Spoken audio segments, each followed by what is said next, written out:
సరే, so link prayers. ప్రేయర్స్కి వెళ్ళిపోదాం. ఓం అజ్ఞానతిమిరాంధస్య జ్ఞానాంజనాశలాకయా చక్షురున్మిలితం येन తస్మై శ్రీ గురవే నమః. శ్రీచైతన్యమనోభీష్టం స్థాపితం येन భూతలే స్వయం రూపా కదా మహ్యం దదాతి స్వపదాంతికం. వందేహం శ్రీగురో శ్రీయుతాపదకమలం శ్రీగురు వైష్ణవాంశ శ్రీరూపం సాగ్రజాతాం సహగణా రఘునాథాన్వితం తం సజీవం సాద్వైతం సావధూతం పరిజనా సహితం కృష్ణ చైతన్య దేవం శ్రీ రాధా కృష్ణ పదాన్ సహగణా లలితా శ్రీ విశాఖాన్వితాంశ్చ హే కృష్ణ కరుణా సింధో దీనబంధో జగత్పతే గోపేశ గోపికా కాంత రాధాకాంత నమోస్తుతే. సప్త కాంచన గౌరాంగి రాధే వృందావనేశ్వరి వృషభాను దేవి నమామి హరిప్రియే.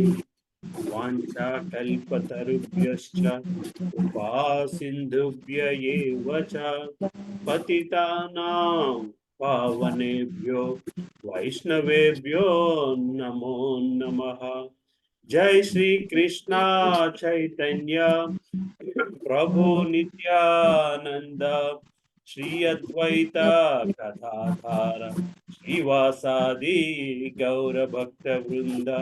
హరే కృష్ణ కృష్ణ కృష్ణ హరే హరే, హరే రామ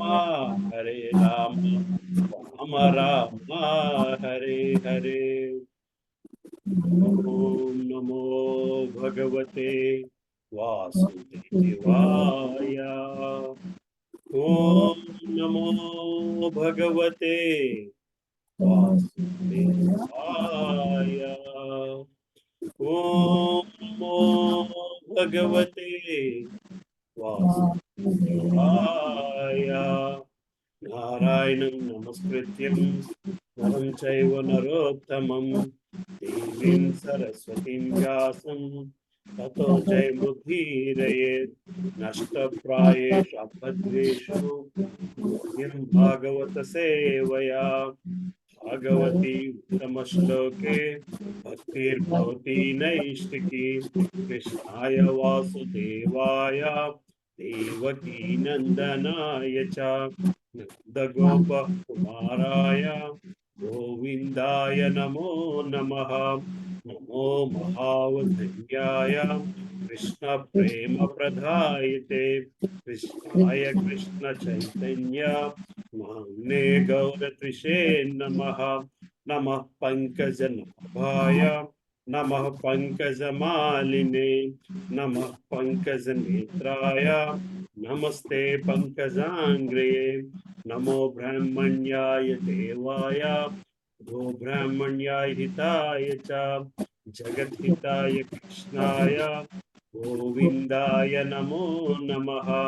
నమో ఓం విష్ణుపదాయ కృష్ణ పృష్ఠాయ భూతలే శ్రీమతే భక్తి వేదాంత స్వామినితి నామినే. నమస్తే సరస్వతీ దేవే గౌరవాణి ప్రచారిణే నిర్విశేష శూన్యవాది పాశ్చాత్య దేశతారిణే. జై శ్రీ కృష్ణ చైతన్య ప్రభు నిత్యానంద శ్రీ అద్వైత గదాధార శ్రీవాసాది గౌర భక్త వృంద. హరే కృష్ణ కృష్ణ కృష్ణ హరే హరే, హరే రామ రామ రామ హరే హరే. ముఖం కరోతి వాచనం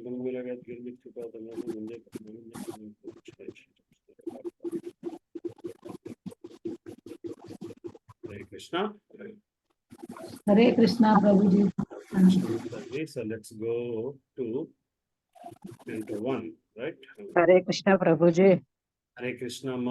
జగదమ్మ మాతాజీ ఎలా ఉన్నారు? బాగున్నారండి. ఎన్నో అధ్యాయంలో ఉన్నామో? 13. 13వ అధ్యాయం అండి. 23 హరే అనుకుంటా. కృష్ణ ప్రభుజీ, దండత్వం ప్రభుజీ. 22 చదవాలి. 22 స్టార్ట్ 22 నుంచి చదవాలి. కృష్ణ మాతాజీ ఉన్నాము. బాలామణి మాతాజీ ఉన్నారా? సో ఇవాళ బాలామణి మాతాజీతో స్టార్ట్ చేయాలి అనుకున్నాము, రైట్? హరే కృష్ణ అమ్మ. బాలామణి మాతాజీ అమ్మ మ్యూట్ లో ఉన్నారు, చదువుతారా? హరే కృష్ణ ప్రభుజీ, చదువుతాను ప్రభుజీ. ఒక్కొక్కరితో స్టార్ట్ చేస్తున్నాం అమ్మా, సైక్లిక్ గాను. సో ఇవాళ మీది 22 రైట్. పేజ్ నంబర్ చెప్తారా ప్రభుజీ? అమ్మా నా దగ్గర ఉన్న పుస్తకం 619. ఇంకో కొత్త ఎడిషన్ లో అయితే కొంచెం తేడా ఉండొచ్చు. 558. 20 శ్లోకం ప్రభుజీ. 22 అమ్మా. 13వ అధ్యాయం 22. హరే కృష్ణ. శ్రీమద్ భాగవతము ప్రథమ స్కందము 13వ అధ్యాయం 22వ శ్లోకం. అంధపురైవ బధిరో మంద ప్రజ్ఞాశ సాంప్రతం విశీర్ణదంతో మందాగ్ని సరాగః కపముద్వహన్. ట్రాన్స్లేషన్. నీవు పుట్టుకతోనే అంధుడవు, ఈ మధ్య చెవిటివాడు కూడా ఇతివి. జ్ఞాపక శక్తి సన్నగిల్లి బుద్ధి కలత చెందినది. దంతము లూడి జీర్ణశక్తి మందగించి గొంతు నుండి కపము వెలువడుచున్నది. భాష్యము. శ్రీల ప్రభుపాద్కి జై. మృత్యువు అతివేగముగా దరిచేరుచున్నదనడి విషయంనకు హెచ్చరికగా ధృతరాష్ట్రయందు అదివరకే పడుసూపియున్న వృద్ధాప్య లక్షణములు ఒక్కొక్కటిగా తెలుపబడినవి. అయినప్పటికీ అతడు మూర్ఖముగా భవిష్యత్తు పట్టనట్లుగా ఊరకయుండెను. విదురుడు సూచించిన ధృతరాష్ట్రుని దేహమందలి లక్షణములు అపక్షయ లక్షణములై మృత్యువాతకు పూర్వము భౌతిక దేహము శిథిలమగుట యున్నవి. దేహము ఒక సమయమున జన్మించి పెరిగి స్థితిని కలిగి ఇతర దేహములను సృష్టించి క్షీణించి అంత్యమున నశించును. కానీ మూర్ఖులైన వారు నశింపు స్వభావము కల దేహమునకై శాశ్వత ఏర్పాట్లను కావించగోరి ఆస్తి, దేశము, సంతానము, సంఘము మొదలగునవి తమకు రక్షణమును కూర్చగలవని భావించుచుందురు. ఆ విధమైన మూర్ఖపు ఆలోచనతో వారు అట్టి తాత్కాలిక కర్మల యందే రతులై అశాశ్వత దేహమును పరిత్యజింపవలసి ఉన్నదనడి విషయమును కూడా మర్చిపోదురు. దేహమును త్యజించి వేరొక దేహముతో వారు తిరిగి సాంఘిక జీవనము, స్నేహము, ప్రేమ మొదలగునవి అంచెమున మరల ఆ దేహమును వదిలివేయుదురు. తమ నిత్యమైన స్థితిని మరియు నిజ ధర్మమును మరిచిపోయి అశాశ్వత పదవులయందే మూర్ఖముగా నిమగ్నులై ఉందురు. అటువంటి జనులను నిజస్థితికి ఉద్ధరించుట కొరకే విదురుని వంటి మహాత్ములు, సాధు పురుషులు వారి దరి చేర్చుందురు. కానీ వారిని మూర్ఖజనులు సంఘపు పరాన్న భుక్కులుగా భావించుచు వారి పలుకులను శ్రవణము చేయ నిరాకరింతురు. కానీ తమ కోరికలను తీర్చినటువంటి సాధు సన్యాసి వేషధారులు పలుకులను మాత్రము సంపూర్ణముగా అంగీకరింతురు. ధృతరాష్ట్రుని కుత్సిత బుద్ధిని సమర్థించి ఉన్నటువంటి సాధువు కానందునే విదురుడు జీవన స్థితిని మరియు ఏ విధముగా మనుజుడటువంటి మహా విపత్తుల నుండి తనను తాను రక్షించుకొనగలడని అనడి విషయమున గూర్చి చక్కగా తెలియచేయుచున్నాడు. హరే కృష్ణ. థ్యాంక్ యూ ప్రభుజీ. Thank you Mataji. అమ్మా కుసుమ మాతాజీ చదువుతారా? చదువుతా ప్రభుజీ. హరే కృష్ణ ప్రభుజీ. 23వ శ్లోకము. అహో మహీయసి జంతో జీవితాసాయదా భవాన్ భీమాపవజ్జితం పిండమాదాత్తే గృహాపాలవాత్. అహో జీవితమును కొనసాగించుటకై జీవునకు గల ఆశలు ఎంతటి బలవత్తరములైనవి కదా. కనుకనే నీవు పెంపుడు కుక్క వలె జీవించుచు భీముడు వసిగడి అన్నమును భుజించుచున్నావు. భాష్యము. సుఖముగా జీవించుట కొరకు సాధువెన్నడును రాజులను గాని ధనవంతులను గాని ముఖస్థుతి చేయరాదు. భౌతిక స్థితి ఎందలి అనిశ్చితత్వమును గుర్చి తెలియ రీతిలో జీవితము నగ్న సత్యమును సాధువులు గృహస్థులకు తెలియజేయవలను. గృహస్థ జీవనమునందే ఆసక్తుడై ఉన్న ముదుసలికి ధృతరాష్ట్రుడు ఒక చక్కని ఉదాహరణము. వాస్తవమునకు అతడు బికారిగా మారినను పాండవుల ఇంట సుఖముగా గోరుచున్నాడు. అతని తనయులలో ముఖ్యులైన దుర్యోధనుని దుశ్శాసనుని వధించి ఉన్నందున భీముని నామము ఇచ్చట ప్రత్యేకంగా పేర్కొనబడినది. దుర్మార్గములు అపకీర్తికరములు అయిన కార్యములను చేయుటలో ప్రసిద్ధికెక్కిన ఆ ఇరువురును ధృతరాష్ట్రునికి మిగులు ప్రియతములు. ఆ ముద్దు కుమారులిద్దరిని భీముడు నిహతులను చేసియుండుటచే అతని నామం ప్రత్యేకముగా పేర్కొనబడినది.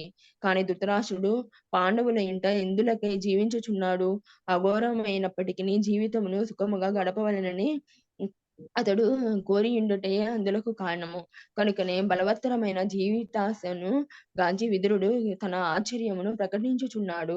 ఈ విధమైన జీవితాశ అనునది జీవుడు నిత్యుడనియు దేహమును పదే పదే మార్చగోరుడనియు తెలియజేయుచున్నది.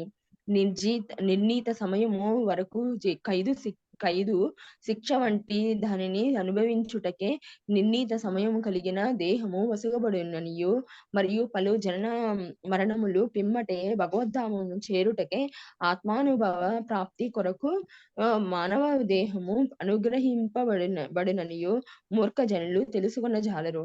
కాని ధృతరాష్ట్రుని వంటి వారు మాత్రము సత్య దర్శనము లోపించిన కారణముగా లాభ వడ్డీలతో సుఖముగా జీవించుటకే ప్రణాళికలను గావించుచుందరు. ధృతరాష్ట్రుడు తాను అంధుడైనను వివిధ కష్టముల నడుమ జీవితమును కొనసాగించవలననియే తలపోయిచుండెను. అటువంటి అంధులను జాగృతము చేసి నిత్య జీవనము కలిగిన భగవద్ధామమును చేరుటలో వారికి సహాయం అందించుట కొరకే విదురుని వంటి సాధు పురుషులు నిర్దేశింపబడి ఉన్నారు. హరే కృష్ణ. కొంచెం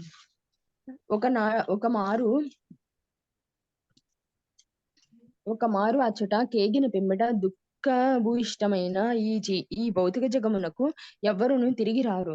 దీన్ని బట్టి విదురుని వంటి సాధువునకు వసగబడిన కార్యము ఎంతటి బాధ్యతాయుతమైనదో సులభముగా మనము ఊహింపవచ్చును. హరే కృష్ణ. థ్యాంక్ యూ అమ్మా. సో కళామాతాజీ చదువుతారా? చదువుతాను. 24వ శ్లోకం. అగ్నిర్సృష్టో దత్తశ్చ దూషితాః కృతం క్షేత్రం ధనం యేషాం తద్దత్తైరసుభిః క్రియత్. భాష్యం. భావం. ఎవరినైతే నీవు అగ్నిచే విష ప్రయోగముచే నిహతులను చేయ యత్నించితివో అట్టి వారి దయాదాక్షిణ్యములను పైననే జీవించుచు హీనమైన జీవితమును గడపవలసిన అవసరము లేదు. నీవు వారి భార్యను అవమానించుటయే కాక వారి రాజ్యమును సంపత్తులను కూడా హరించితివి. భాష్యము.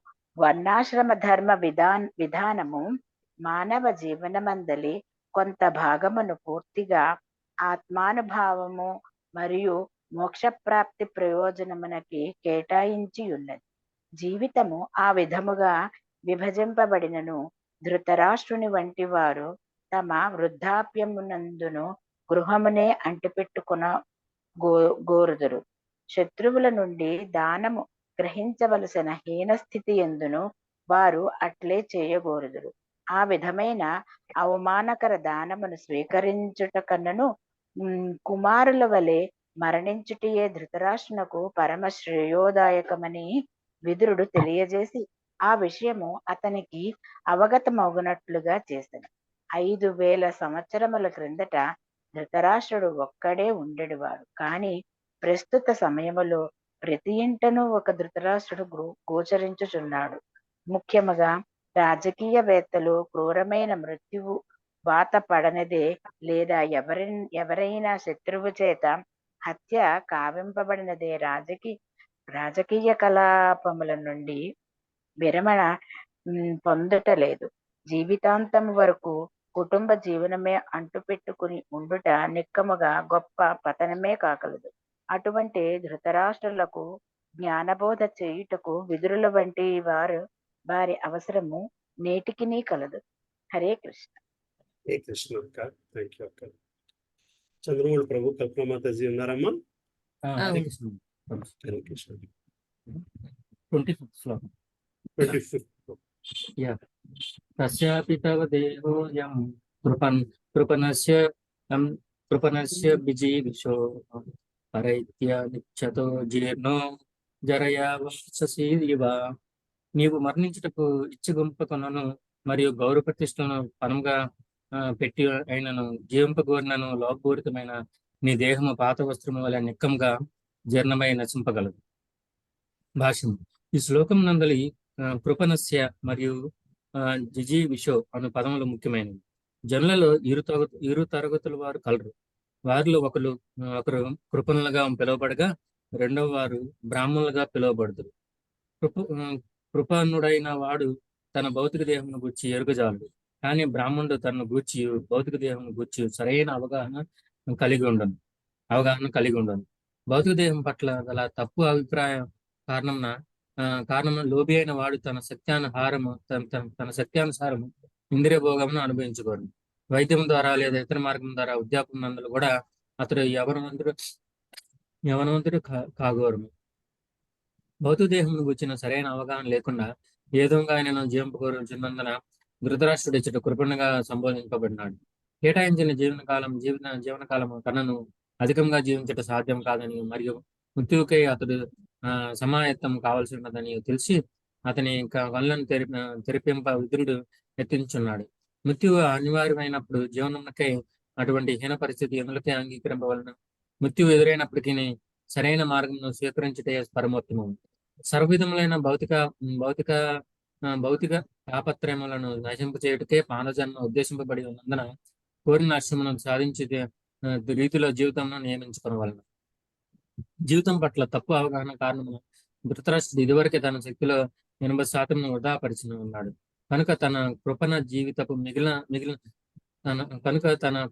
జీవితపు మిగిలిన రోజులను పరమ శ్రేయస్సు కొరకై వినియోగించడం అతనికి తగిన కార్యం. మానవ జీవితంను సద్వినియోగపరచుకొనని కారణముననే అటువంటి జీవనము కృపణ జీవనముగా పిలువబడుచున్నది.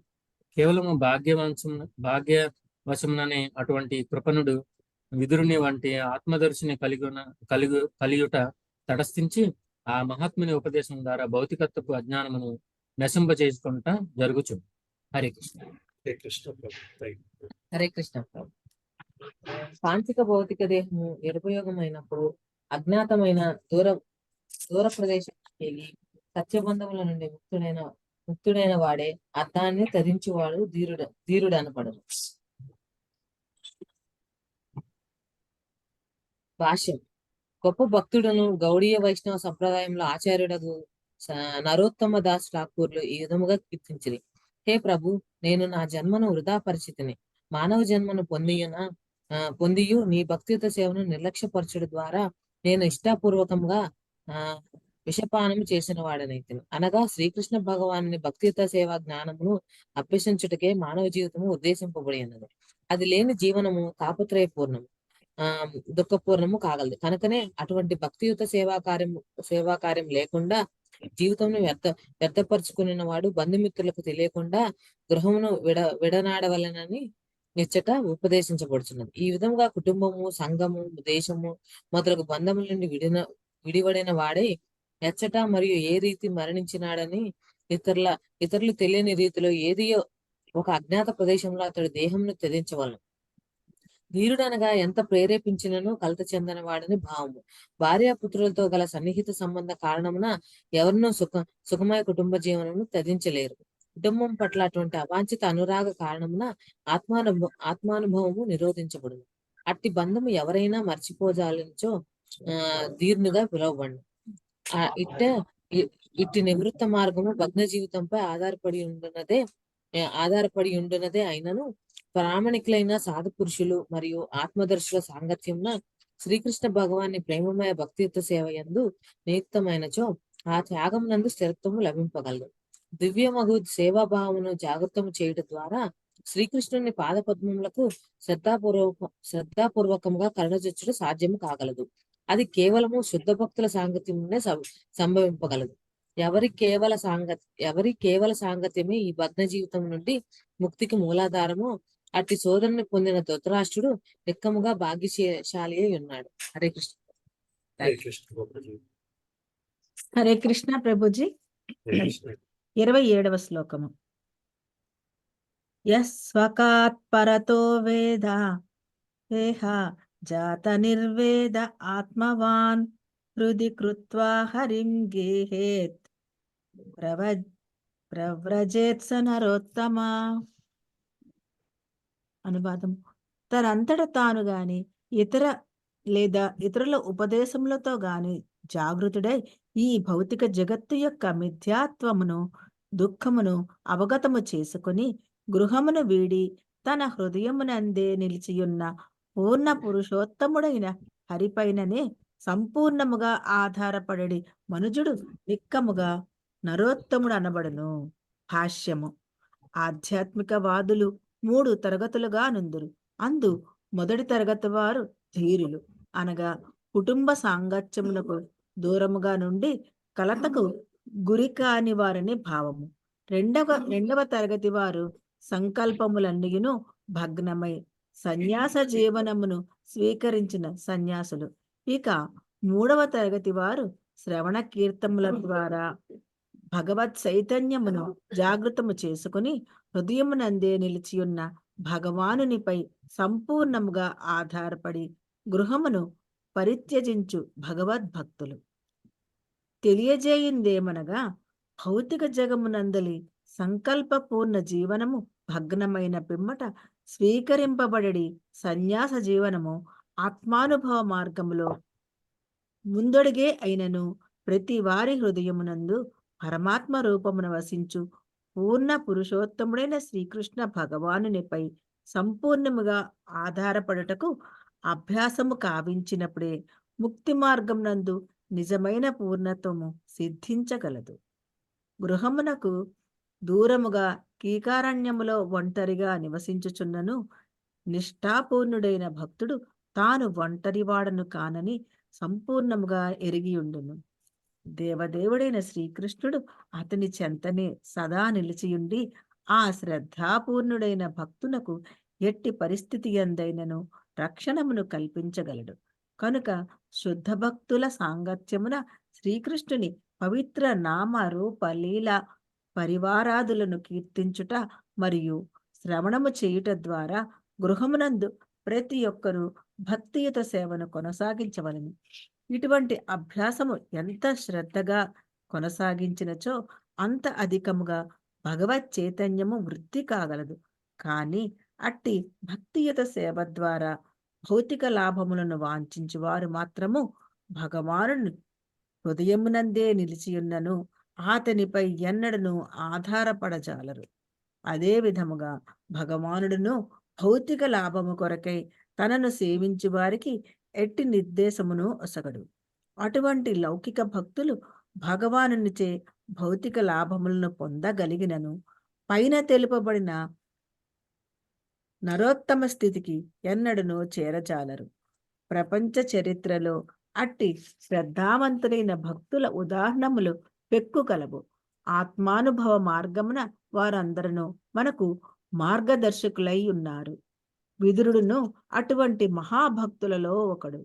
తత్కారణమున ఆత్మానుభవమునకై మనము అతని అడుగుజాడలను తప్పక అనుసరింపవలెను. హరే కృష్ణ ప్రభుజీ. Thank Hare you. కృష్ణ అక్క. థ్యాంక్ యూ అక్క. హరే కృష్ణ. 28వ శ్లోకం. అథోధీచిం దిశం యాతు స్వైరజ్ఞాత గతిర్భవాన్ ఇతో వాక్పయాసక్కాల పుంసాం గుణ వికర్షణ. అనువాదము. మానవుల శుభలక్ష్యమును హరించినట్టు కాలము వేగముగా ఆసన్నము కానున్నది. కావున దయచేసి శీఘ్రమే నీవు బంధువులకు తెలియని రీతిలో ఉత్తర దిక్కుగా వెడలము. భాష్యం. శుభము కొరకే పరివారమునకు తెలుపకుండా గృహమును వీడుట ద్వారా, అనగా ధీరుడవుట ద్వారా మనుషుడు వ్యర్థ జీవితమును సరిదిద్దుకొనగలడు. కలియుగము అతి వేగము ఆసన్నమవుచున్నందున ఆ మార్గమును శీఘ్రగతిని స్వీకరింపమని విదురుడు తన జ్యేష్ఠ సోదరునకు ఉపదేశించిన. భౌతిక సంపర్క కారణమున బద్ధజీవుడు పతనావస్థకు చేరియే ఉండు. ఇది ఇక కలియుగమున మానవుని శుభ లక్షణములు ఇంకనూ హీన స్థితికి పతనం వచ్చిందును. అతి వేగముగా సమీపించుచున్న యుగ ప్రభావం వలన విదురునిచే తయారు చేయబడిన పవిత్ర వాతావరణము నశించిపోవును గనుక ఆ కలియుగము ఆసన్నమవుటకు పూర్వమే గృహమును వీడుమని ధృతరాష్ట్రుడు ఉపదేశింపబడినాడు. శ్రీకృష్ణ భగవానుని పైననే సంపూర్ణముగా ఆధారపడినటువంటి మొదటి తరగతి మానవునిగా నగుట అనగా సర్వోత్తముడుగా నగుట సామాన్య మానవునకు సాధ్యము కాని విషయము. సర్వ విధములైన పాపకర్మల నుండి సంపూర్ణముగా ముక్తుడైన వాడే దేవదేవుడైన శ్రీకృష్ణునిపై సంపూర్ణముగా పడగలడని భగవద్గీతను తెలుపబడినది. సన్యాసియో లేక నరోత్తముడో ఒకట సాధ్యపడకపోయినను కనీసము మొదట ధీరునిగా అగుమని విదురుడు ధృతరాష్ట్రునికి ఉపదేశించినాడు. ఆత్మానుభవ మార్గమునందలి నిరంతర యత్నమే మనుషుడు క్రమముగా ధీరుని స్థితి నుండి నరోత్తమ స్థితికి ఉన్నతిని పొందడానికి ఒప్పగలదు. ధీరత్వం అనేది దీర్ఘకాల యోగాభ్యాసము చేతనే సాధ్యపడినదైనను విదురుని కరుణ ద్వారా కేవలము సంకల్పము చేతనే ఆ స్థితిని అనగా ధీరత్వ స్థితిని మనుషుడు పడేయగలడు. అటువంటి ధీరత్వము సన్యాస స్థితిని పొందుటకు సన్నాహం వంటిది. ఇక సన్యాస స్థితి అన్నది పరమహంస స్థితిని అనగా ఉత్తమాధికార స్థితిని పొందుటకు చేయి సన్నాహం వంటిదై ఉన్నది. హరే కృష్ణ. హరే కృష్ణ. సుజాత మాతాజీ ఉన్నారమ్మా? శారదా మాతాజీ చదువుతారా? చదువుతున్నాను ప్రభుజీ. హరే కృష్ణ. దండవత్ ప్రణామం. 29వ శ్లోకం. ఏవం రాజా విదురేనానుజేన ప్రజ్ఞాచక్షుర్బోధిత ఆజమీడః చిత్వా స్వేషు స్నేహపాసాంద్రడిమ్నో నిశ్చక్రామ భ్రాతృ సందర్శితాద్వా. ఆ విధముగా అజమీడ వంశజుడగు ధృతరాష్ట్రుడు అంతా పరీక్షకు సంబంధించిన జ్ఞానముచే దృఢముగా సమాధాన పడినవాడే దృఢ సంకల్పముతో బలమైన స్నేహపాసమును తక్షణమే త్రెంపి వేసుకొని కనిష్ట సోదరుడైన విదురుడు ఉపదేశించిన రీతి ఆత్మానుభవ మార్గమున చనుటకై శీఘ్రమే గృహమును వీడెను. భాష్యము. శ్రీమద్ భాగవత నియమముల ప్రచారకులైన శ్రీ చైతన్య మహాప్రభువు భగవానుని శుద్ధ భక్తులైన సాధువుల సాంగత్యము యొక్క ప్రాముఖ్యమును నొక్కి చెప్పిరి. శుద్ధ భక్తుల క్షణకాల సాంగత్యముతో నైనను మనుజుడు పూర్ణత్వమును సాధింపవచ్చునని ఆయన తెలిపి ఉండిరి. ఈ సత్యము నా జీవితమున ప్రత్యక్షానుభవం అని అంగీకరించుటకు నేను ఏమాత్రము సిగ్గు చెందుటలేదు. కొన్ని నిమిషముల మా తొలి సమాగమము ద్వారా శ్రీమద్ భక్తి సిద్ధాంత సరస్వతి గోస్వాముల వారిచే నేను కరుణింపబడి ఉండనిచో శ్రీమద్ భాగవతమును ఆంగ్లములో వర్ణించు ఈ బృహత్ కార్యమును స్వీకరించుట నాకు సాధ్యపడి ఉండేది కాదు. ఆ శుభ గడియలో ఆయనను కలియుట తటస్థించనిచో నేను ఒక గొప్ప పారిశ్రామికవేత్తనై ఉండేది వాడినేమో గాని ముక్తి మార్గమున చనుట గాని ఆయన నిర్దేశములో వాస్తవమైన భక్తియుత సేవలో నియుక్తుడు నగుట గాని నాకు సాధ్యపడేది కాదు. ధృతరాష్ట్రునితో విదురుని సాంగత్యము కూడా ఈ విషయమున మరి ఒక చక్కని ఉపమానమై ఉన్నది. రాజకీయములు, ఆర్థికాభివృద్ధి, స్నేహపాసముల వంటి భౌతిక బంధముల వలలో సంపూర్ణముగా తగులుకొనిన ధృతరాష్ట్రుడు తాను పదవిలో నున్నంత కాలము తన ప్రణాళికలతో జయమును పొంద తీవ్రముగా యత్నించెను. కానీ భౌతిక కార్యములకు సంబంధించినంత వరకు ఆది నుండి అంతము వరకు అతడు విఫలత్వమునే పొందెను. అట్టి విఫల జీవనమును అతడు కలిగినప్పటికీ సాధు పురుషునకు చిహ్నము వంటి వాడైన శుద్ధ భక్తుని శక్తివంతమైన ఉపదేశముల ద్వారా ఆత్మానుభవమునందు గొప్ప జయమును సాధించగలిగాను. కనుకనే సర్వవిధ సంగమును పరిత్యజించి కేవలము సాధువులతోనే మనుషుడు సాహచర్యమును పొందవలెనని శాస్త్రములు నిర్దేశించుచున్నవి. తత్కార్యముచే భౌతిక జగత్తు యొక్క మిథ్యాపూర్ణ స్నేహపాసమును పెంచివేయగల ఆ సాధు పురుషుల ద్వారా శ్రవణము చేయుటకు మనుజునికి తగినంత అవకాశము లభించగలదు. ప్రతిదియు సత్యముగా గోచరించినను సముద్రమునందలి నురుగు వలె లేదా ఆకాశమునందలి మేఘము వలె మరుక్షణమే మాయమగుట వలన ఈ భౌతిక జగము గొప్ప భ్రాంతి అయి ఉన్నది. వర్షించడి కారణమున ఆకాశమునందలి మేఘము సత్యముగా గోచరింపవచ్చును. ఈ వర్ష కారణమున పచ్చని వృక్షాదులు గోచరించవచ్చును. కానీ అంత్యమున కాలములో మేఘములు వర్షము ఆపమంటారా ప్రభు? చదివేసేయండి. కానీ అంత్యమున కాలములో మేఘములు, వర్షము, పచ్చని వృక్షాదులన్నీను అదృశ్యము కాగలవు. అయినప్పటికీ ఆకాశము మరియు ఆకాశమునందలి వైవిధ్యము, గ్రహాదులు మాత్రము శాశ్వతముగా నిలిచి ఉండును.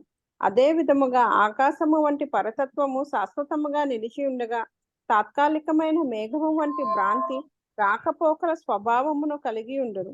మూర్ఖులైన జీవులు తాత్కాలికమైన మేఘముచే ఆకర్షితులు కాగా, బుద్ధిమంతులైన వారు వైవిధ్యపూర్ణమైన నిత్యాకాశముతోనే సంబంధమును కలిగి ఉందరు.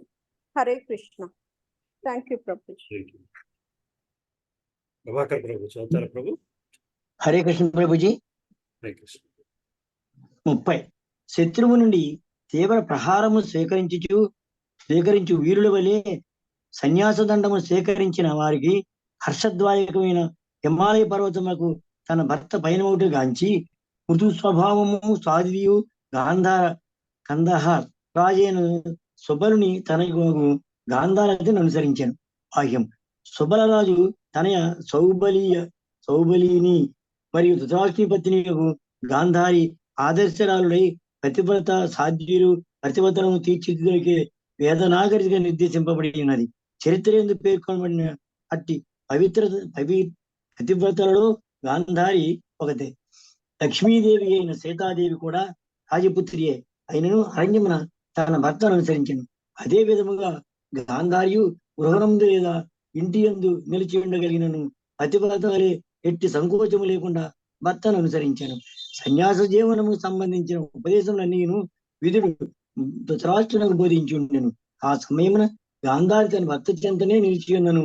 యుద్ధరంగమున సర్వ విధములైన అపాయములను ఎదుర్కొంటూ సిద్ధంగా నుండు వీరుని వలె దృఢ సంకల్పం కలిగి ఉన్నందున ధృతరాష్ట్రుడు ఆమె తనతో పాటు చనుమని పలుకలేదు.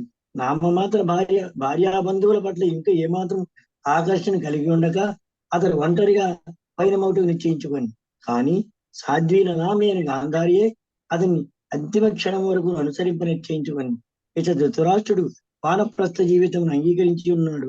ఇట్టి స్థితిలో భార్య ఒకనొక స్వచ్ఛంద సేవికగా కలిసి ఉండుటకు అనుమతింపబడను.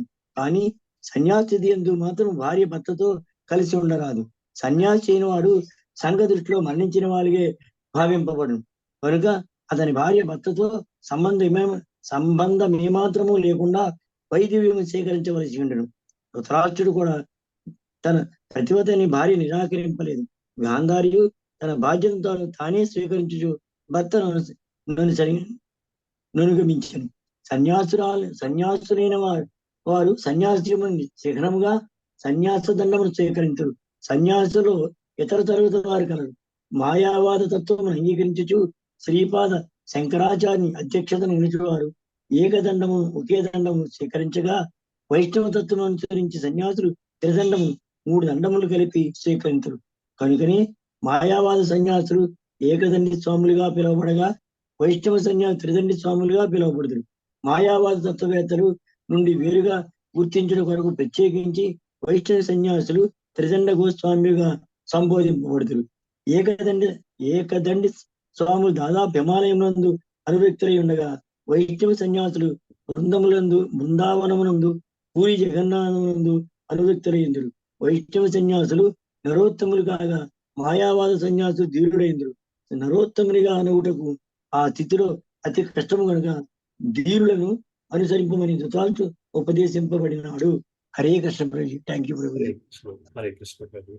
మాతాజీ చదువుతారు? చదువుతున్నారండి 30.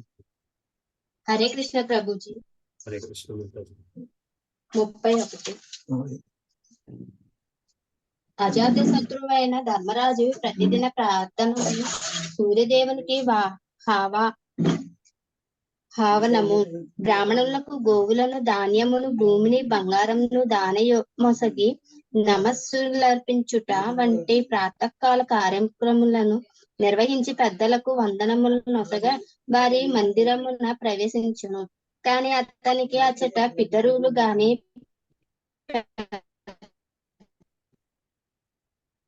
తల్లి అయిన సుబలతో సంబంధించిన పుణ్యకార్యములను ప్రతినిత్యము స్వయంగా నిర్వహించి ఉన్నందున ధర్మరాజు అతి పుణ్యుడైన రాజై ఉన్నాడు. గృహస్థులైన వారు ప్రాతకాలముననే నిద్రలేచి స్నానాధికములు ముసిగిన పిమ్మట ప్రార్థనల ద్వారా యజ్ఞమునందు హవిస్సు నర్శించుట ద్వారా గోధాన్య హిరణ్యాదులను బ్రాహ్మణులకు దానమొసగుట ద్వారా గృహం నందలి శ్రీమూర్తులను అర్చించి చివరకు పెద్దవారికి వందనములు నర్పించవలెను. శాస్త్రములందు తెలుపబడిన ఈ నియమములను పాటించుటకు సిద్ధపడక కేవలము పుస్తక పాండిత్యము ద్వారా ఎవరును ఉత్తములు కాజాలరు. కానీ నేటి నవనాగరిక గృహస్థులు ఆలస్యంగా నిద్రలేచుట పైన తెలిపినటువంటి శుద్ధి కార్యములు గాని శుచిత్వము గాని లేకుండానే పడక పైన టీ త్రాగుట వంటి భిన్న జీవన విధానములకు అలవాటు పడినారు. ఇంటి అందలి సంతానము తల్లిదండ్రులు ఆచరించు దానినే ఆచరణకు గైకొనుటచే నేటి తరమంతయు నరకము వైపునకే పతనము చెందుచున్నది. వారు సాధువులైన వారితో సాంగత్యము పొందినది వారి నుండి శుభ లక్షణములను అభిలషించుట వ్యర్థ కార్యము. కనుకనే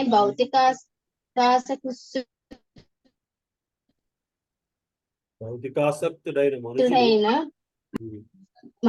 మనుజుడు ధృతరాష్ట్రుని వలె విదురుని వంటి సాధువు ద్వారా బోధలకు గైకొని నవజీవన ప్రభావం నుండి పరిశుద్ధుడు కావచ్చును. ధర్మరాజు రాజప్రసాదమున తండ్రులైన ధృతరాష్ట్ర విదురులను గాని సుబలరాజు తనయైన గాంధారిని గాని గాంచలేకపోయాను. వారిని గాంచుటకు ఆతురత పడిన ధర్మరాజు అంతట ధృతరాష్ట్రుని కార్యదర్శి అయిన సంజయుని ఆ విషయం గూర్చి అడిగాను. హరే కృష్ణ. హరే కృష్ణ ప్రభుజీ. జగదాంబ మాతాజీ చదువుతారమ్మా. హరే కృష్ణ. జగదాంబ మాతాజీ ఉన్నారమ్మా? జగదాంబ మాతాజీ హరే కృష్ణ. చదవండి. 32వ శ్లోకం. తత్ర సంజయామాసేన ప్రపంచోద్విగ్న మానస గావల్గణేప నస్తాతో వృద్ధో హీనశ్చ నేత్రయో. ఉద్విగ్న చిత్రైన ధర్మరాజు అంతటా అచ్చట్నే కూర్చుని సంజయుని వైపునకు తిరిగి, ఓ సంజయ, వృద్ధుడను అంధుడును అగు నా పెద్ద తండ్రి ఎచ్చటనున్నాడు అని ప్రశ్నించాను. 33. మా శ్రేయోభిలాషం విదురుడు ఎక్కడ ఉన్నాడు? పుత్ర మరణంతో తీవ్రమో శోకించిన మా పెద్ద తల్లి గాంధారి ఎచ్చట ఉన్నది. మా పెద్ద తండ్రి ధృతరాష్ట్రుడు తన పుత్ర పౌత్ర మరణముతో మిగులు కిన్నుడై ఉన్నాడు. నిస్సందేహంగా నేను కృతజ్ఞునిగా వర్తించుతుని. తత్కారణము నా అపరాధములు తీవ్రముగా భావించి అతను తన భార్యతో సహా గంగా నదిలో పడినాడా ఏమి? భాష్యము. కురుక్షేత్ర యుద్ధ పరిణామములను పాండవులు ముఖ్యముగా ధర్మరాజు అర్జునుడు ముందుగానే ఊహించిరి. కనుకనే అర్జునుడు యుద్ధము చేయి నిరాకరించను. అయినను శ్రీకృష్ణ భగవాన్ సంకల్పముచే యుద్ధము నిర్వహింపబడినాడు. దాని ఫలితముగా పాండవులు తొలుత ఊహించని రీతిని వంశశోకము సత్యముగా దర్శనమిచ్చను.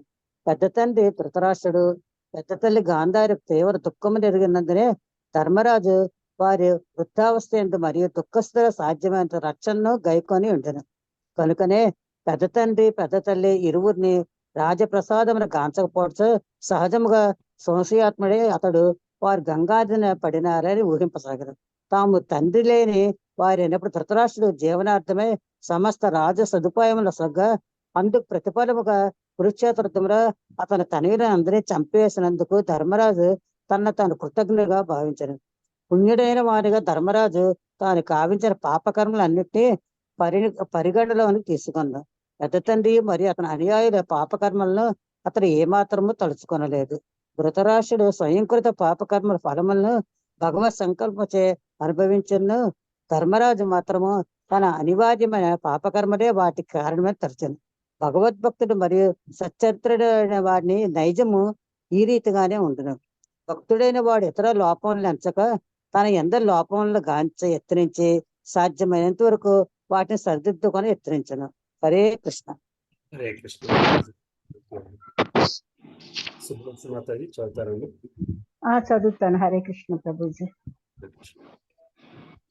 34వ శ్లోకము. మా తండ్రి అయిన పాండురాజు మరణించినప్పుడు పసివారమైన మమ్ము మా పెద్ద తండ్రి మరియు పినతండ్రులే సర్వ విధములైన ఆపదల నుండి రక్షించిరి. వారు సదా మా శ్రేయోభిలాషులై ఉండిరి. అయ్యో వారిప్పుడు ఇచ్చట నుండి ఎక్కడికి ఎగిరి. 35వ శ్లోకము.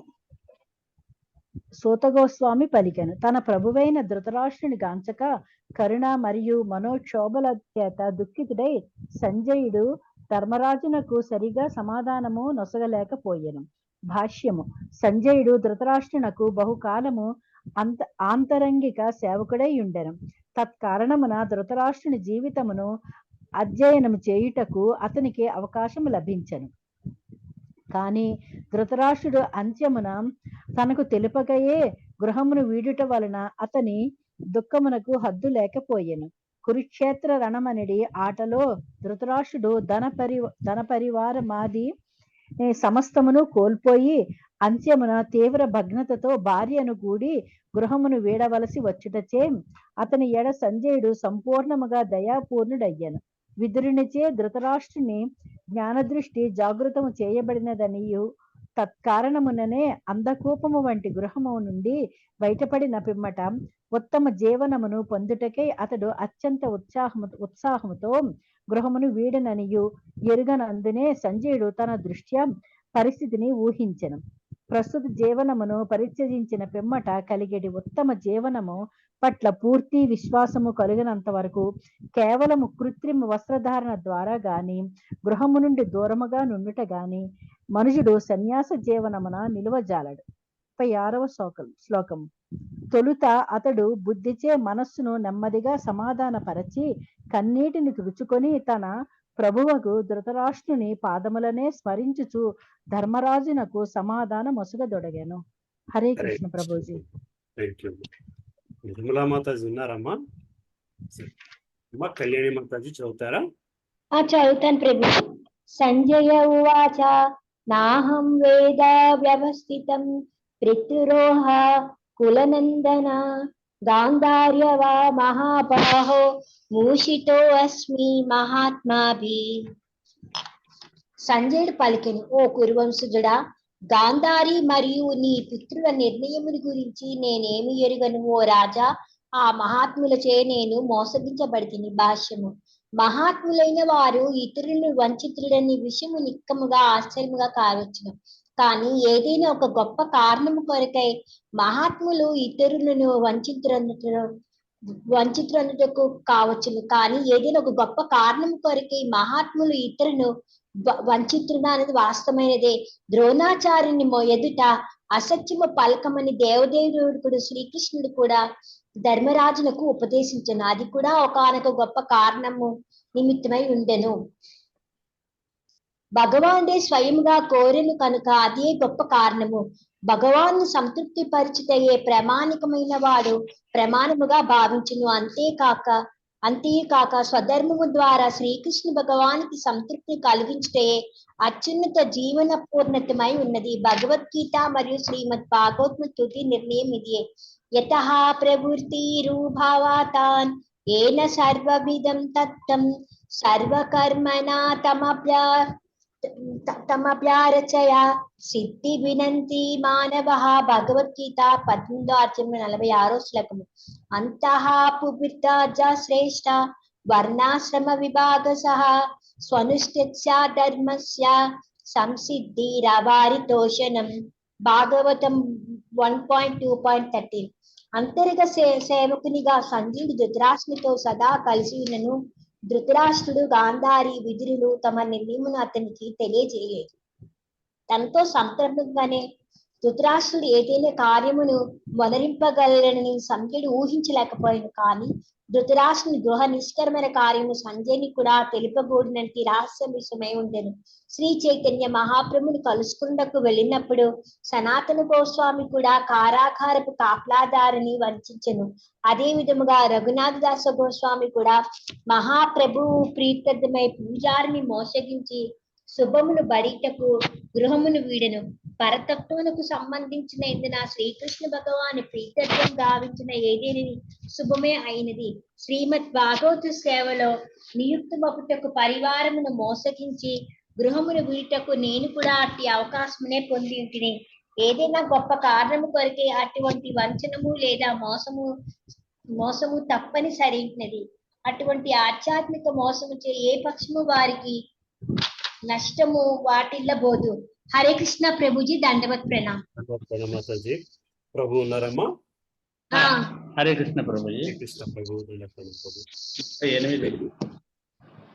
సంజయుడు ఆ విధముగా పలుకుతుండగా శక్తిమంతుడైన నారదుని వీణాపాణి అయి అతడుకు ఆరాధించను. ధర్మరాజు అతని సోదరులు తమ తమ ఆసనముల నుండి లేచి నిలబడి వందనములు అర్పించడం ద్వారా ఆ మునిని సగౌరవముగా ఆహ్వానించడు. భాష్యం. శ్రీకృష్ణ భగవానుని పరమ ఆంతరంగిక భక్తుడైన కారణమున దేవర్షి నారదుడు ఇతడు భగవానుగా సంబోధించబడినాడు. భగవాను ప్రేమయుత సేవలో వాస్తవముగా నియమితులైన వారు భగవానుని అతని శుద్ధ భక్తులను ఒకే స్థాయిలో గౌరవించారు.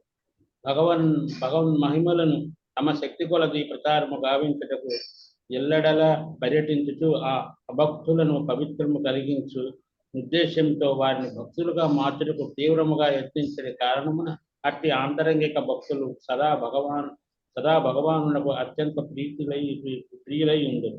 వాస్తవమునకు తన నిజస్థితి దృష్ట్యా జీవుడు భక్తుడన్నడును కాజాలడు. కానీ ఎవరైనా భక్తుడిని గాని లేదా నాస్తికుని గాని అయినచో అతని స్థితి సరిగా లేదని మనము అవగతము చేసుకొనవచ్చును. ఆంతరంగిక భక్తులైన వారు అటువంటి భ్రాంతి జీవులకు చికిత్స చేయుదరు కనుక శ్రీకృష్ణ భగవానుడికి అత్యంత ప్రియమై ఉందరు. అభక్తులను నాస్తికులను మార్చే ఉద్దేశముతో భగవన్ మహిమలను ప్రచారము గావించువానికన్నను వేరొక్కడు తనకు ప్రియుడు కాబోడని శ్రీకృష్ణ భగవానుడు భగవద్గీత యందు పలికి ఉన్నాడు. పూర్ణ పురుషోత్తముడైన భగవానునికి ఒసగునటువంటి గౌరవమునే అటువంటి మహాపురుషులైన నారదుని వంటి వారికి ఒసగవలసి ఉన్నది. వీణాపాణి అయిన శ్రీకృష్ణ మహిమలను గానము చేయుట తప్ప అన్య కార్యమెరుగని నారదుడు వంటి శుద్ధ భక్తులను ఆదరించుటలో ధర్మరాజు అతని సోదరులు ఇతరుల మార్గదర్శకులై ఉన్నారు. హరే కృష్ణ. దండవత్. హరే కృష్ణ ప్రభు. అమ్మా పద్మప్రియ మాతాజీ ఉన్నారమ్మా? హరే కృష్ణ. పద్మప్రియ మాతాజీ. అమ్మా తులసి మాతాజీ చదువుతారా? హరే కృష్ణ ప్రభుజీ, నా దగ్గర బుక్ లేదు ప్రభు. రామలక్ష్మి మాతాజీ కూడా అంతే పరిస్థితి ఏమన్నా ఉన్నారా? హరే కృష్ణ ప్రభుజీ. హరే కృష్ణ మాతాజీ చదువు. 39. ధర్మరాజు పలికెను, ఏ భగవాన్, మా తండ్రులు ఎచ్చటికి వెడలిరో నేను ఎరగలేకున్నాను. అదే విధముగా పుత్రులందరి మరణంతో దుఃఖితి అయి ఉన్న తపస్సునియగు మా కూడా నేను వాంచుకున్నాను. భాష్యము. మహాత్మునిగా మరియు భగవద్భక్తునిగా ధర్మరాజు తన పెద్ద తల్లికి సంప్రాప్తించిన తీవ్ర నష్టమును సాధ్విగా ఆమె పొందిన కష్టములను సంపూర్ణంగా నెరిగి ఉండను. సాధువైన వాడు ఎటువంటి కష్టముల చేతను కలతకు గురికాడు. ఆధ్యాత్మిక పురోగతి మార్గమున అది అతనిని దృఢచిత్తునిగను నిష్ఠాపూర్ణిగను చేయగలదు. అనేకములైన కష్ట పరిస్థితులలో అద్భుత నైజమును ప్రదర్శించినందున మహారాణి గాంధారి తపస్వినికి చక్కని ఉదాహరణమై ఉన్నది. తల్లిగా, భార్యగా, తపస్వినిగా ఆమె ఆదర్శనీయురాలైన స్త్రీ అయి ఉన్నది. ప్రపంచ చరిత్రలో అటువంటి స్వభావము గల స్త్రీ అరుదుగా గోచరించుతుండెను. హరే కృష్ణ ప్రభుజీ. హరే కృష్ణ. హరే కృష్ణ ప్రభు. ఉన్నాను ప్రభు. హరే కృష్ణ ప్రభు. 40వ శ్లోకం ప్రభు. మహాసముద్రము నందలి నావకు కర్ణధారుని వంటి మీరు గమ్యమును చేరుటలో మాకు మార్గదర్శనము చేయగలరు. ఆ విధముగా సంబోధించబడి భగవత్ రూపుడును ముని సత్తముడును అగు దేవర్షి నారదుడు ఇట్లా పలుక నారంభించను. భాష్యము. తత్వవేత్తలు పలు రకములుగా నుందురు. అట్టి వారిలో భగవానుని స్వయముగా గాంచి ఆ దేవదేవుని దివ్యమైన ప్రేమయుత సేవకు తమను తాము అర్పణము చేసుకునే వారు అత్యంత గనులై ఉన్నారు. అట్టి శుద్ధ భక్తుల్లో దేవర్షి నారదుడు ప్రధానుడై నందునే భక్తి తత్వము నెరిగిన వారితో గనునిగా అతడిచ్చుట వర్ణింపబడినాడు. ప్రామాణికుడైన ఆధ్యాత్మిక గురువు నుండి వేదాంత తత్వమును శ్రవణము చేయుట ద్వారా తగినంత జ్ఞానపూర్ణుడు కానంత వరకు ఎవ్వరినూ తత్వము నెరిగిన భక్తులు కాజాలరు. శ్రద్ధ కలిగిన తత్వము నెరిగి వైరాగ్యవంతులు కానంత వరకు ఎవ్వరును శుద్ధ భక్తులగుట సంభవింపబడదు. శ్రీకృష్ణ భగవాను శ్రద్ధాభక్తుడే అజ్ఞానపు అవలి తీరమును చేరుటకు మనకు మార్గదర్శనము చేయగలడు. పాండవులందరూ శ్రీకృష్ణ భగవానుని శుద్ధ భక్తులైన కారణమున దేవర్షి నారదుడు తరచుగా ధర్మరాజు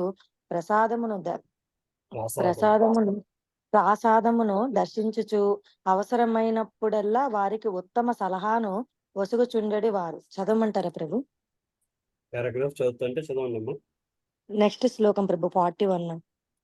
చదవండి. ఒక పారాగ్రాఫ్ చదువుతుంటే చదవండి. భాష్యంకి వెళ్ళిపోనా ప్రభు? అయితే లేదు ఓకే ప్రభు. సరే. శ్రీ నారదుడు పలికెను, ఓ రాజా, ప్రతి ఒక్కరూ ఈశ్వరాధీనులై ఉన్నందుకు ఎవరిని గూర్చియు శోకింపకము. కనుకనే జీవులు మరియు వారి పాలకులందరూ తమ రక్షణార్థమై పూజ కార్యములను నొనరించుచుందురు. ఆ భగవానుడే జీవులను కలుపుచూ విడదీయుచున్నాడు. భాష్యము. ఈ హరే కృష్ణ. రామ తులసి మాతాజీ ఉంది ప్రభు, కాకపోతే వాళ్ళకి సిగ్నల్ ప్రాబ్లం వల్ల తను మీకు కనెక్ట్ అవ్వలేకపోతుంది ప్రభు. హరే కృష్ణ ప్రభు. రామ్ తులసి మాతాజీ. హరే కృష్ణ ప్రభు. రామ్ తులసి మాతాజీ చెప్పండి. ప్రభు అదే సిగ్నల్ కట్ అవుతుంది ప్రభు. చదువుతాను ప్రభు. 41వ శ్లోకం. 41వ శ్లోకం భాష్యం చదవండి. ఈ భౌతిక జగమునందు గాని లేక ఆధ్యాత్మిక జగమునందు గాని ప్రతి జీవియు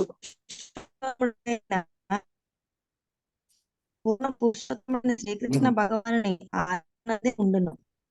ఈ విశ్వపు నాయకుడైన బ్రహ్మదేవుని మొదలుగా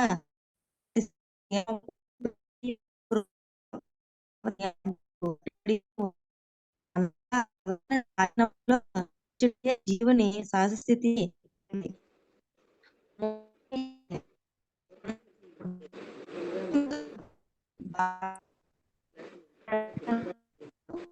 హరే కృష్ణ ప్రభుజీ. హరే కృష్ణ మాతాజీ. కష్టంగానే ఉందమ్మా తులసి మాతాజీ, మీరు చదువుతుంది వినబడట్లేదు. సో నెక్స్ట్ కి వెళ్దాం. సిగ్నల్ ప్రాబ్లం ప్రభు, వాళ్ళకి ఇంటర్నెట్ ప్రాబ్లం ఉంది ప్రభు, దాని వల్ల చదవలేకపోతుంది ప్రభు. నో ప్రాబ్లం, పర్వాలేదమ్మా. ఓకే, ముందుకు హరే కృష్ణ. హరే కృష్ణ. అమ్మా శిరీష మాతాజీ చదువుతారమ్మా? హరే కృష్ణ ప్రభు. చదువుతాను ప్రభుజీ. 41 భాష్యం నుంచి మొదలు పెట్టి. 41వ శ్లోకం భాష్యం. ఈ భౌతిక జగమునందు గాని లేక ఆధ్యాత్మిక జగమునందు గాని ప్రతి జీవియు పూర్ణ పురుషోత్తముడైన శ్రీ కృష్ణ భగవానుని ఆధీనమునందే ఉండును. ఈ విశ్వపు నాయకుడైన బ్రహ్మదేవుని మొదలుగా అతి సామాన్య చీమ వరకు ప్రతి ఒక్కరూ ఆ దేవదేవుని ఆజ్ఞకు కట్టుబడియే యుందురు. అనగా భగవానుని ఆధీనములో నిలుచుటయే జీవుని సహజ స్థితి అయి ఉన్నది. మూర్ఖ జీవియే ముఖ్యముగా మానవుడు కృత్రిమముగా భగవన్ నియమములకు విరుద్ధముగా తిరుగుబాటు చేసి అసురునిగా నియమ భంగము కావించిన వానిగా దండింపబడును. భగవానుని ఆజ్ఞ చేతనే జీవుడు ఒకానొక ప్రత్యేక స్థానములో నెలకొల్పబడి తిరిగి ఆ దేవదేవుని ఆజ్ఞ చేతనే లేదా అతని ప్రామాణిక ప్రతినిధి ఆజ్ఞ చేతనే ఆ స్థానము నుండి మార్చబడుచుండును. బ్రహ్మదేవుడు, శివుడు, ఇంద్రుడు, చంద్రుడు, ధర్మరాజు వంటి వారు లేదా నేటి కాలపు నెపోలియన్, అక్బర్, చక్రవర్తి, అలెగ్జాండర్, గాంధీ, సుభాష్ చంద్రబోస్, నెహ్రూల వంటి వారందరూ భగవానుని దాసులే. వారందరూ వారి వారి స్థానములలో నెలకొల్పబడి తిరిగి భగవానుని సంకల్పము చేతనే వారి స్థానముల నుండి తొలగింపబడిరి. వారిలో ఎవ్వరును స్వతంత్రులు కారు. అటువంటి జనులు లేదా నాయకులు తిరుగుబాటు ధోరణిలో భగవానుని శక్తిమత్వమును గుర్తించకున్నను పలు క్లేశముల ద్వారా వారు భౌతిక జగపు మరింత కఠిన నియమములకు గురి కాబడదు.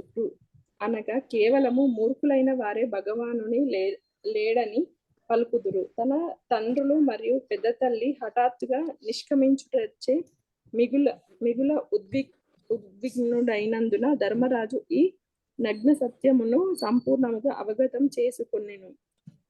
పూర్వ కర్మలను అనుసరించి ధృతరాష్ట్రుడు ఆ స్థానమున నెలకొల్పబడెను.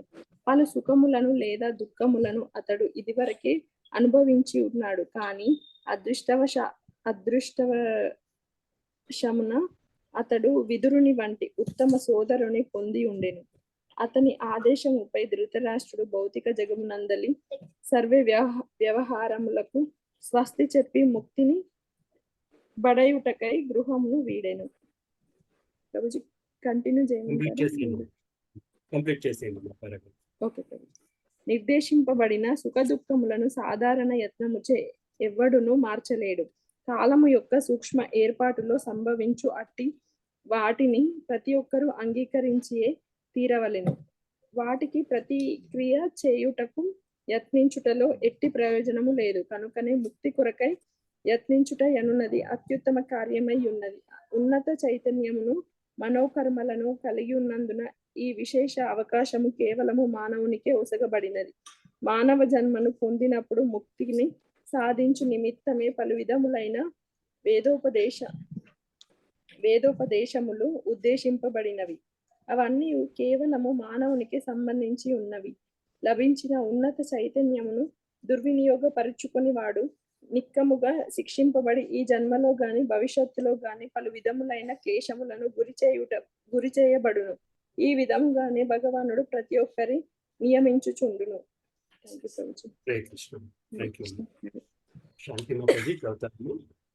హరే కృష్ణ ప్రభు. చదువుతాను 42వ శ్లోకం. యథా గావో నసి ప్రోతాస్తంత్యాం బద్ధాశ్చ దామభి వాక్తంత్యాం నామభి బద్ధా వహంతి బలిమీషితుః. దీర్ఘమగు ఉక్కుతాడు వేయబడి బంధింపబడిన పశువు బద్ధమై ఉండినట్లు మానవులందరూ పలు విధములైన వేద నిర్దేశములచే కట్టుబడి భగవదాజ్ఞలను పాటింపబద్దులై ఉన్నారు. భాష్యం. మానవుడు గాని జంతువు కాని పక్షి గాని ప్రతి జీవుడును తనను తాను స్వతంత్రునిగా భావించుచుండును. కానీ వాస్తవమునకు ఎవ్వరూ భగవానుని కఠిన నియమముల నుండి విడివడి లేరు. ఎట్టి పరిస్థితులలోనూ ఉల్లంఘింపబడచాలనందున భగవన్ నియమములు కఠినములని తెలియబడుచున్నది. మానవుడు సృష్టించిన నియమములు కుత్సితమతులైన వారిచే ఉల్లంఘింపబడవచ్చునేమో కానీ భగవన్ నియమముల విషయమున మాత్రము వాటిని నిర్లక్ష్యపరచుటకు ఎట్టి అవకాశము లేదు. భగవానుడు సృష్టించిన నియమమునందు ఏమాత్రము మార్పు తెచ్చినను నియమోల్లంఘనము కావించిన వారికి అది గొప్ప ప్రమాదమును గొలి తెచ్చును. అట్టి భగవన్ నియమములే సాధారణముగా వివిధ పరిస్థితులకు చెందిన ధర్మ నియమములుగా పేర్కొనబడుతున్నది. కానీ వాస్తవం నాకు ధర్మ నియమము సర్వత్రా ఒక్కటియే అయి ఉన్నది. అదే భగవద్ ఆజ్ఞలను అనగా ధర్మ నియమములకు అంగీకరించుట. భౌతిక స్థితి యొక్క పరిస్థితి ఇదియే. భౌతిక జగమునందలి జీవులందరూ తమ ఇష్టానుసారమే ఇట్టి బద్ధ జీవనమును అంగీకరించి ప్రకృతి నియమములచే బంధితులై ఉన్నారు. అటువంటి బంధము నుండి బయటపడుటకు భగవాన్ని ఆజ్ఞలను అనుసరించుటయే ఏకైక మార్గం. కానీ మూర్ఖులైన మానవులు మాయాబంధము భ్రాంతి నుండి బయటపడుటకు బదులుగా బ్రాహ్మణులు, క్షత్రియులు, వైశ్యులు, శూద్రులు, హిందువులు, మహమ్మదీయులు, భారతీయులు, ఐరోపా దేశీయులు, అమెరికా వాసులు, చైనీయులు వంటి పలు విధములైన నామరూపంచే బద్దులవుతున్నారు. ఆ విధంగా వారు భగవదాజ్ఞలను తమ శాస్త్ర దృష్ట్యా లేదా రాజ్యాంగ నియమముల దృష్ట్యా వనరించుచుందురు. రాజ్యాంగ నియమములు అనేవి ధర్మ నియమముల అసంపూర్ణ అనుకరణల వంటివి. మతరహిత రాజ్యము, భగవద్రహిత రాజ్యము భగవద్ నియమములను ఉల్లంఘించుటకు జనులకు అవకాశం ఒసగినను రాజ్యాంగ నియమములను ఉల్లంఘించుట నుండి నిషేధించును. దాని ఫలితం ఏమనగా మానవునిచే సృష్టింపబడిన అసంపూర్ణ నియమములను పాటించుట కన్నను భగవన్ నియమములను ఉల్లంఘించుట చేతనే జనులు దుఃఖ బాగులగుదురు. ప్రతి మానవుడును భౌతిక స్థితి అందలి పరిస్థితుల దృష్ట్యా అసంపూర్ణునిగానే ఉండదు. భౌతికముగా ఎంత పురోభివృద్ధి చెందిన వాడైన దోషరహితమైన సంపూర్ణ రాజ్యాంగంను సృష్టింపగలడనుటకు కించిత్తు కూడా అవకాశం లేదు. దీనికి విరుద్ధముగా భగవన్ నియమములందు ఏమాత్రము అటువంటి అసంపూర్ణత గోచరించదు.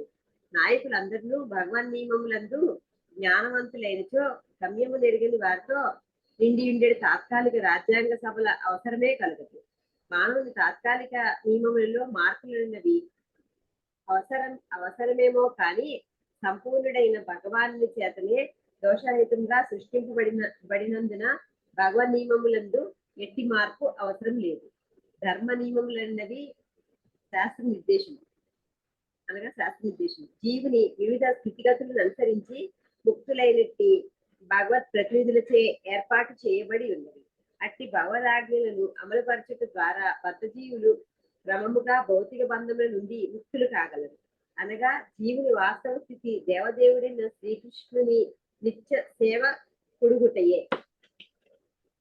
ముక్త స్థితిలో అతడు భగవానునికి దివ్యమగు ప్రేమమయ సేవను గూర్చుచు పూర్ణ స్వతంత్ర జీవనమును అనుభవించును. కొన్ని మార్లు భగవానునితో సమానముగా, మరికొన్ని మార్లు ఆ దేవదేవుని కన్నను అధికముగా అతడు దానిని అనుభవించి చూడును. కానీ భౌతిక జగమున ప్రతి జీవియు ఇతర జీవులకు ప్రభువు కావలనని కోరుచుండును.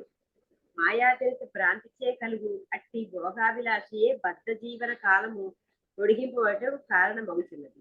అనగా జీవుడు తన సహజ సేవా స్థితిని పునరుద్ధరించుకుని శ్రీకృష్ణ భగవానికి శరణ వచ్చినంత వరకు భౌతిక జగమును మరింతగా బద్ధుడు కావలసియే ఉంది. భగవద్గీత మరియు ప్రపంచంలోని ఇతర ప్రామాణిక గ్రంథముల చరమోపదేశం ఇది. హరే కృష్ణ. అమ్మా నీలిమ మాతాజీ ఉన్నారమ్మా? లలిత మాతాజీ చదువుతారమ్మా? హరే కృష్ణ ప్రభు. చదువుతాను ప్రభు.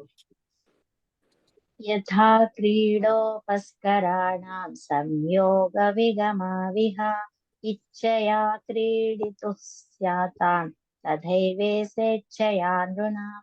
ఆటగాడు ఆట వస్తువులను తన సంకల్పమును అనుసరించి జతకూర్చుచు చిందరవందర చేయు రీతి భగవానుని దివ్య సంకల్పము మనుషులను జతకూర్చుచు విడదీయుచున్నది. భాష్యం. ప్రస్తుతము మనము నెలకొని ఉన్న పరిస్థితి గత కర్మ ఫలమును అనుసరించి భగవానుని సంకల్పంచే కల్పింపబడినదని నిక్కముగా నెరగవలసి ఉన్నది. భగవద్గీత 13వ అధ్యాయం 23వ శ్లోకం యందు తెలుపబడిన రీతి శ్రీకృష్ణ భగవానుడు పరమాత్మని రూపమున సర్వజీవుల హృదయములందు వసించి ఉన్నాడు. తత్కారణముగా మన జీవితంలోని పరిస్థితి అందరి కర్మలను గుర్చి అతడు ఎరిగి ఉండదు. ఏదేని ఒక ప్రత్యేక స్థానమునందు నెలకొల్పుట ద్వారా అతడు మన కర్మలకు ప్రతిఫలమును అందించుచుండును. ధనవంతుడైన వానికి కలిగేది సంతానము సర్వ సంపదలను కలిగే జన్మించుచుండును. ధనవంతుని తనయునుగా అరుదించిన ఆ శిశువు అట్టి స్థానమునకు అర్హుడై ఉన్నందునే భగవత్ సంకల్పంచే అతడు జన్మించును. ఏదైనా ఒక ప్రత్యేక సమయమున ఆ బాలుడి అట్టి స్థలము నుండి వైదొలగవలసి వచ్చినప్పుడు బాలుడు గాని తండ్రి గాని అట్టి సుఖమయ బంధము నుండి వియోగమును కోరుకున్నను భగవత్ సంకల్పము చేతనే కార్యము వనరించబడును. పేదవాని విషయములను ఈ రీతిగానే జరుగుచుండును. జీవులు అటువంటి కలయికలు మరియు విడిపోకలపై ధనికునికి గాని పేదవానికి గాని ఎట్టి అదుపు లేదు. ఇచ్చట ఒసగబడిన ఆటగాడు ఆట వస్తువుల ఉపమానమును అపార్థము చేసుకొనరాదు. మనము చేసిన కర్మలకు భగవానుడు ప్రతిఫలము నొసగుట తప్పనిసరి అయినప్పుడు ఆటగా అనే ఉపమానము సరిగా లేదని కొందరు వాదించే అవకాశము కలదు. కానీ అట్టి వాదన సరి అయినది కాదు. భగవానుడు దివ్య సంకల్పుడనియు ఎట్టి నియమముతోనూ అతడు బంధితుడు కాడనియు మనము సదా జ్ఞప్తి యందు ఉంచుకొనవలెను. సాధారణ కర్మ సిద్ధాంతము ప్రకారము ప్రతివానికి కూడా చేసిన కర్మలకు ప్రతిఫలము ఒసగబడుచుండును. కానీ కొన్ని ప్రత్యేక సందర్భములలో భగవత్ సంకల్పముచే ప్రతిఫలములు కూడా మారిపోవుచుండును. కానీ అట్టి మార్పు కేవలము భగవానుని చేతనే సాధ్యమగును, కానీ అన్యులచే కాదు. తనకు నచ్చినదెల్లా వనరించుటకు భగవానుడు పూర్ణ స్వతంత్రుడై ఉన్నాడు. ఈ శ్లోకమునందు ఉదహరింపబడిన ఆటగాని ఉపమానము చక్కగా అమరినది. అతడు పూర్ణుడైన కారణమున అతని కర్మల యందు గాని ప్రతిఫలము లొసగుట యందు గాని ఎటువంటి తప్పిదము జరగబోదు. కర్మఫలముల యందలి అట్టి మార్పులు శుద్ధ భక్తుల విషయమున భగవానుంచే వసగబడుచుండును.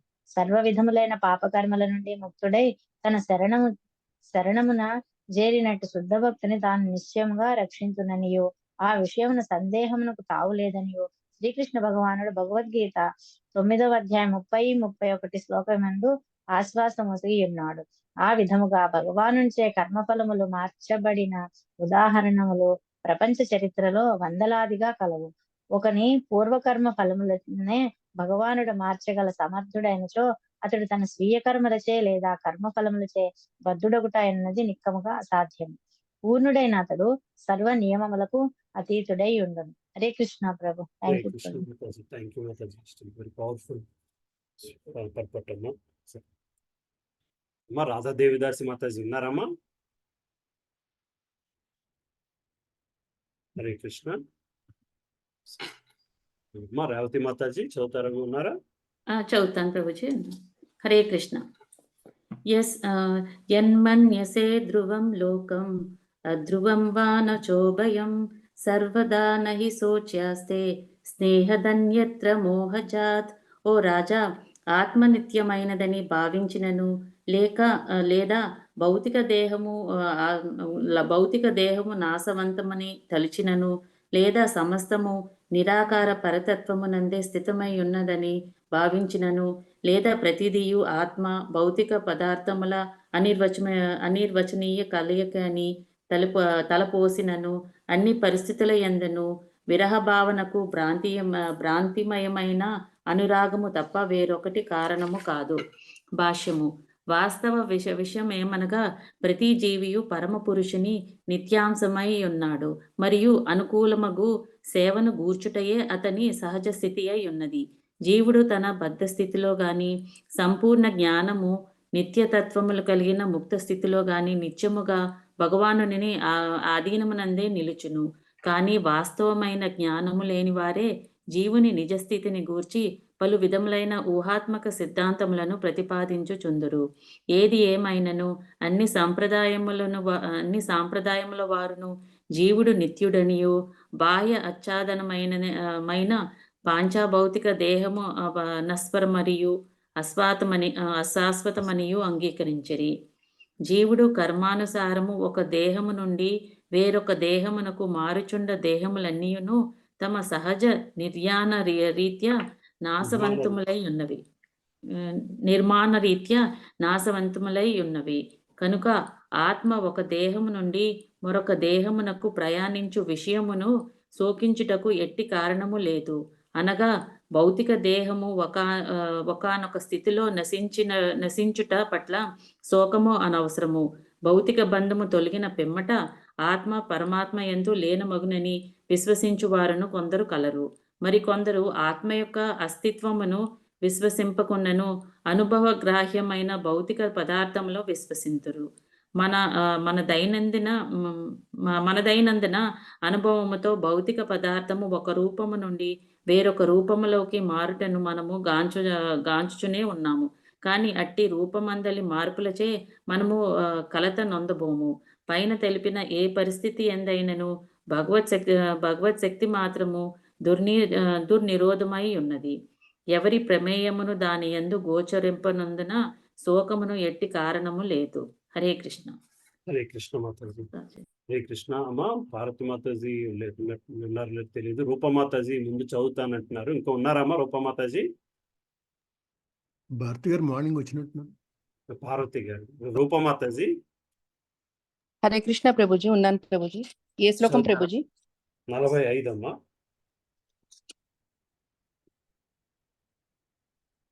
చదువుతున్నాను ప్రభుజీ.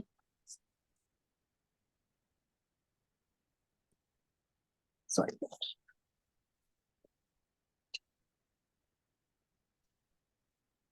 కనుక ఆత్మజ్ఞాన రహితముచే కలిగిన వ్యాకులతను నీవు శీఘ్రమే త్యజింపుము. అనాథులను అమాయకులను అగువారు నేను లేకుండా ఏ విధముగా జీవించగలరని నీవిప్పుడు తలంచుచున్నావు. భాష్యముపై శ్రీల ప్రభుపాద్కి జై. బంధుమిత్రాదులు అనాథులనియు మరియు మన వైపనే ఆధారపడి ఉన్నారనియు తలచుట అజ్ఞాన కారణమునే జరుగును. జీవుడు జగత్తులో పొందిన స్థితిగతులను అనుసరించి సర్వ విధములైన రక్షణము భగవానునిచే వసగబడినది ఉన్నది. కనుకనే శ్రీ కృష్ణ భగవానుడు భూతభృత్ అని తెలుపబడినాడు. అనగా సర్వజీవులకు రక్షణము నొసగువాడని భావము. ప్రతి ఒక్కరికి ఆ దేవదేవుడు తప్ప వేరొక్కరు రక్షణము లేనందున మనుజుడు కేవలము తన ధర్మమును నిర్వహించవలసి ఉన్నది. ఈ విషయము రాబో శ్లోకములో మరింత విశదముగా వివరించబడినది. హరే కృష్ణ. హరే కృష్ణ. పార్వతీ మాతాజీ ఉన్నారమ్మా? అనితా మాతాజీ చదువుతారమ్మా? మీరు హ్యాండ్ రీచ్ హరే చేసింది. కృష్ణ ప్రభుజీ. హరే కృష్ణ ప్రభుజీ. దండవతారం. అచ్చా, ఇద్దరు అనితా మాతాజీలు ఉన్నారా? ఓకే ఓకే, సరే చదవండి. చదవాలా ప్రభుజీ? ప్రతిసారి మీరేనమ్మా చదువుతున్నారు? నేనా ప్రభుజీ? అవునమ్మా, ప్రతి వారం వస్తున్నారు కదా. ఓకే, నేనే ప్రభుజీ. నేనే అనిత. ఇంకో అనితా మాతాజీ కూడా లాగిన్ అయితే నాకు డౌట్ వచ్చింది. నేను చదవండి. ఓకే. కాల కర్మ గుణాధీనో దేహ అయం పాంచభౌతికః కథా మన్యాస్తు గోపాయేత్ సర్పగ్రస్తో యథాపరం. పంచభూతములతో తయారు చేయబడిన ఈ స్థూల దేహము ఇదివరకే కాలము, కర్మ, త్రిగుణములకు ఆధీనమై ఉన్నది. అట్టి ఏడ సర్పపు నోటిలో ఇదివరకే నిలిచి ఉన్నట్టి ఈ దేహము ఇతరులను ఏ విధంగా రక్షింపగలదు? భాష్యము. రాజకీయ, ఆర్థిక, సాంఘిక, సాంస్కృతిక పద్ధతుల ద్వారా స్వతంత్రత కొరకే నిర్వహింపబడు ప్రపంచ ఆందోళనలు ఎవ్వరికి లాభదాయకములు కాజాలవు. ఏలైనా అవన్నీను ఉన్నత శక్తిచే నియమింపబడుచుండును. బద్ధజీవుడైన జీవుడు నిత్యమైన కాలము మరియు త్రిగుణ చోదిత కర్మలచే సూచింపబడు భౌతిక ప్రకృతి యొక్క సంపూర్ణ ఆధీనమునందే సదా నిలిచియుండును. సత్వగుణము, రజోగుణము, తమో గుణములని ప్రకృతి గుణములు 3 రకములు. సత్వగుణములో నిలువనిదే మనుజుడు యథార్థ దృష్టిని బడేయలేడు. రజోగుణులు, తమో గుణులైన వారు విషయమును యథార్థముగా గాంచలేరు. కనుకనే రజోగుణము మరియు తమో గుణము కలిగిన మనుజుడు తన కర్మలను సరియైన మార్గంలో నిర్వహింపలేడు. కేవలము సత్వగుణము నందున్న వాడే కొంతవరకు ఈ కార్యమును సాధించగలుగును. జనులలో పెక్కురు రజస్త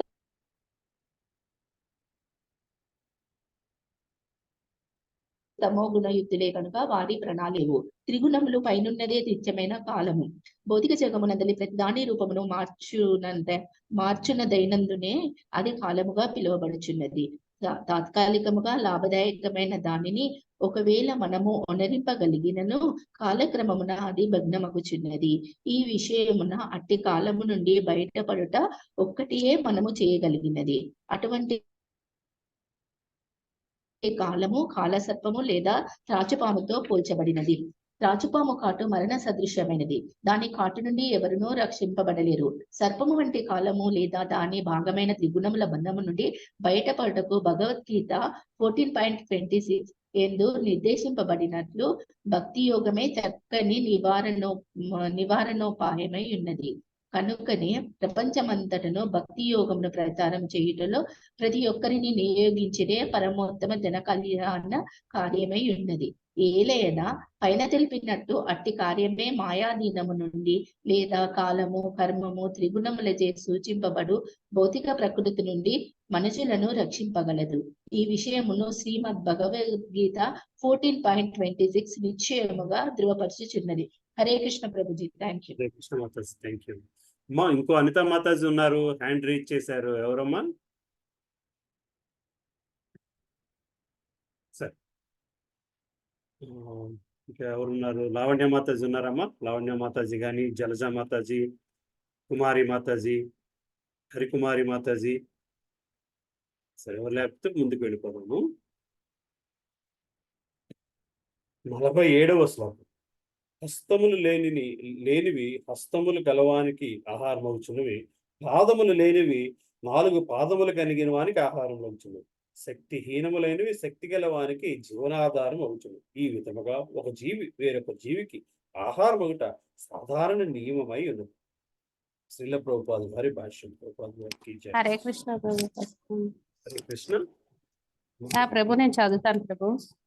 సరేనమ్మా, కొంచెం ముందుకెళ్ళాక చదువుకోండి. మీరు ఇదే రావడం ఇవ్వాలి ప్రభు రావడం. ఓకే ఓకే, సరే. భాష్యము. జీవన పోరాటం నందు ప్రమాణగతిని కలిగిన జీవనాధార నియమములు భగవత్ సంకల్పముచే కల్పించబడినయే అయి ఉన్నవి. ఎటువంటి ప్రణాళిక చేతను దాని నుండి ఎవ్వరునూ తప్పించుకొనజాలరు. పరమ పురుషుని సంకల్పముకు విరుద్ధముగా భౌతిక జగతమునకు వచ్చి చేరిన జీవులందరూ భగవానుచే నియుక్తమైనట్టి మాయాశక్తి యొక్క ఆధీనమున ఉంచబడదు. వివిధ తాపముల ద్వారా కొత్త జీవులను తప్పించి చేయుట కొరకే ఈ దైవీమాయ నిర్దేశితమై ఉన్నది. అటువంటి తాపత్రయములలో ఒకటియే ఈ శ్లోకమునందు బలహీనమైనవి శక్తివంతమైన వాటికి జీవనాధారం అవుతున్నవి అని తెలుపబడినది. శక్తివంతమైన దాని తాకిడి నుండి ఏ జీవియు తనను తాను రక్షించుకొనలేదు. అదీను కాక భగవత్ సంకల్పముచే బలహీనములు బలయుక్తములు మహాబల సంపన్నము నుండి క్రమానుసారమైన వర్గములు ఏర్పాటు చేయబడియే ఉన్నవి. కనుక ఒక పులి బలహీన జంతువు లేక మానవునైనను ఆహారంగా గ్రహించినచో ఆ విషయమున శోకించుటకు ఎట్టి కారణము లేదు. ఏలైనా అది భగవన్ నియమమై ఉన్నది. మానవుడు వేరొక జీవిపై ఆధారపడి జీవించవలననే భగవన్ నియమములు తెలుపుచున్నను. మానవుడు శాస్త్ర నియమములను అనుసరింపవలసినందున కొన్ని ధర్మమైన నియమములు అతనికి కలవు. ఇతర జంతువులకు అది అసాధ్యము. ఆత్మానుభవం కొరకే మానవుడు నిర్దేశింపబడి ఉన్నందున తొలుతూ భగవద్ అర్పితము కానిటువంటి వాటిని అతను ఎన్నడూ భుజింపరాదు. పండ్లు, కూరలు, ఆకులు, ధాన్యము మొదలగు వాటిచే తయారు చేయబడిన వివిధ రకముల ఆహార పదార్థములను భగవానుడు భక్తుని నుంచి గ్రహించును. పండ్లు, పత్రములు, క్షీరము వంటి వివిధ రకములు శ్రీకృష్ణ భగవానికి సమర్పించి ఆ దేవదేవుడు వాటిని గ్రహించిన పిదప భక్తులు ఆ ప్రసాదమును స్వీకరించు. దానిచే జీవన సంఘర్షణ మందలి క్లేశములు క్రమముగా సమీపగలవు. ఈ విషయము భగవద్గీత 9.26 ఎందు ధృవపరచబడినది. మాంసాహారం స్వీకరించుటకు అలవాటు పడిన వారు కూడా ఆహారం భగవానికి ప్రత్యక్షముగా కాక అతని ప్రతినిధులైన కొందరు దేవతలకు కొన్ని కర్మకాండ పరిస్థితులందు అర్పించుచుందరు. అటువంటి శాస్త్రాదేశములు జంతుపక్షులను ప్రోత్సహించట కొరకు కాక విధి నియమముల ద్వారా వారిని అదుపు చేయుట కొరకే నిర్దేశింపబడి ఉన్నవి. హరే కృష్ణ. అమ్మ చదువుతావమ్మా? హరే కృష్ణ ప్రభుజీ. ఒక జీవి శక్తివంతమైన వేరొక జీవికి జీవనాధారమై ఉన్నది. జీవులు సర్వత్రా నిలిచి ఉన్నందున జీవనార్థమై ఎట్టి పరిస్థితుల్లోనూ మనుషుడు కలత చెందరాదు. ఏ ప్రదేశమునందును జీవుడు ఆహారం లేకుండా పస్తులుండబోడు. పెదతండ్రి పినతండ్రి ఇరువురును ఆహారం లేకుండా తప్పింతురని చింతించవలసిన అవసరం లేదని నారదుడు ధర్మరాజునకు ఉపదేశించెను. ఏలయన అరణ్యములలో లభించడి ఫలములను వారు భగవత్ ప్రసాదముగా స్వీకరించి మార్గమును మనర్చుకొననున్నారు. శక్తివంతమైన జీవిచే బలహీనమైన జీవి పీడింపబడుట లేదా ఉపయోగింపబడుట అనున్నది జీవన సహజ నియమమై ఉన్నది. జీవజాతులలో కబళించి వేయుటకు సర్వదా యత్నములు జరుగుతూనే ఉండును. భౌతిక స్థితిలో కృత్రిమ పద్ధతుల ద్వారా అటువంటి స్వభావమును నిరోధించడం ఏమాత్రము సాధ్యము కాని విషయము. ఆధ్యాత్మిక అభ్యాసం ద్వారా మానవుని ఆధ్యాత్మిక చైతన్యమును జాగృత పరుచుట చేతనే అది నిరోధింపబడగలదు. మానవుడు ఒక జంతువులను చూచునే వేరొక పక్క శాంతిమయ సమిష్టి జీవనమును గూర్చి ఇతరులకు ఉపదేశమును గావించుటను ఆధ్యాత్మ నియమములు అంగీకరింపవు. జంతువుల ప్రశాంత సమిష్టి జీవనమును మనుజుడు అంగీకరించనిచో మానవ సమాజమునందు సమిష్టి జీవనమును అతడు ఎట్లు ఊహింపగలడు? కనుక అందప్రాయులైన నాయకులైన వారు తొలుత భగవానుని అవగతం చేసుకుని ఆ పిదప భగవద్ రాజ్యమును స్థాపించుటకు యత్నించవలెను. ప్రపంచ జనుల మనస్సులలో భగవత్ చైతన్యము జాగృతం కానిదే భగవద్ రాజ్యము లేదా రామరాజ్యము ఎన్నడూను సాధ్యము కాదు. చదవమంటారా ప్రభు? ముందుకెళ్దాం. చదవమంటారా ప్రభు? నెక్స్ట్ వెళ్దాం అమ్మా. ఉన్నారమ్మా భారతి మాతాజీ, లక్ష్మీ మాతాజీ, భారతి మాతాజీ ఇద్దరు లేరమ్మా? సుధా మాతాజీ చదువుతారమ్మా? చదువుతాను ప్రభుజీ. హరే కృష్ణ. 48వ శ్లోకము. కనుక ఓ రాజా, అద్వితీయుడను వివిధ శక్తుల ద్వారా వ్యక్తమగువాడును అంతర్బాహ్యములు రెండిటి యందును స్థితుడై ఉన్నవాడును అగు భగవానునే నీవు గాంచుము. భాష్యం. పూర్ణ పురుషోత్తముడైన శ్రీకృష్ణ భగవానుడు అద్వితీయుడైనను స్వభావరీత్యా ఆనందమయుడు కావున వివిధ శక్తుల ద్వారా స్వయముగా ప్రకటమాగుచుండును. గుణరీతిని ఆ దేవదేవునితో సమానమైనట్టి జీవులు అతని తటస్థ స్థితి వ్యక్తీకరణమై ఉన్నారు. ఈ విధముగా భగవానుని బాహ్యభ్యంతర శక్తుల అంతర్బాహ్యములు రెండిటి యందును అసంఖ్యాక జీవరాశులు స్థితిని కలిగి ఉన్నారు. ఆధ్యాత్మిక జగము భగవానుని అంతరంగిక శక్తి యొక్క వ్యక్తీకరణమైనందున ఆ అంతరంగిక శక్తి యందు నిలిచిన జీవులందరూ బాహ్య శక్తి సంపర్కము లేకుండా భగవానునితో గుణరీతి ఏకత్వమును కలిగి ఉన్నారు. భగవానునితో గుణరీతి ఏకత్వమును కలిగి ఉన్నను భౌతిక జగపు సంపర్క కారణమున జీవుడు తన స్వభావమునకు విరుద్ధముగా వ్యక్తము కాబడి ఈ భౌతిక జగమునందు నామమాత్ర సుఖ దుఃఖములను అనుభూతిమనర్చుకొనుచున్నాడు. అశాశ్వతమైన అట్టి అనుభవములు ఆత్మపై ఏ విధమైన ప్రభావమును చూపలేవు. భగవాన్ని గుణములతో సమానములైన తన గుణములను జీవుడు మరుచట చేతనే అట్టి అశాశ్వతమైన సుఖదుఖముల అనుభవము కలుగుచున్నది.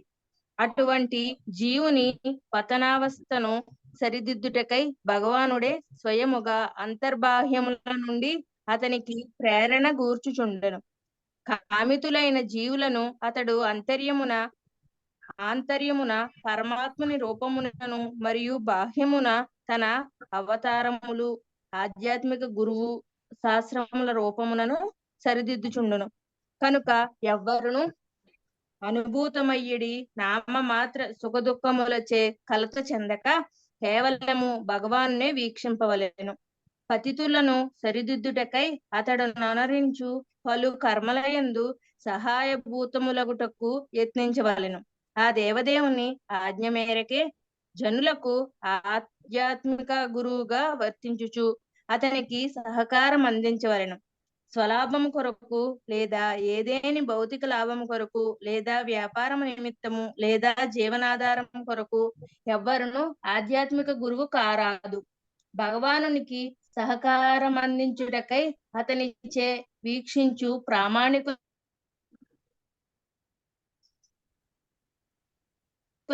ఆధ్యాత్మిక గురువులు దేవునితో గుణరీతిని ఏకత్వం కలిగి ఉన్నారు. భగవానుని మరచువారు ఆ దేవదేవునితో గుణరీతిని ఏకత్వమును కలిగి ఉన్నారు. భగవాన్ని మరచువారు నిక్కముగా వికృత ప్రతిబింబముల కలత చెందక ఏక అవతరించును అధీక్షింపమని ధర్మరాజు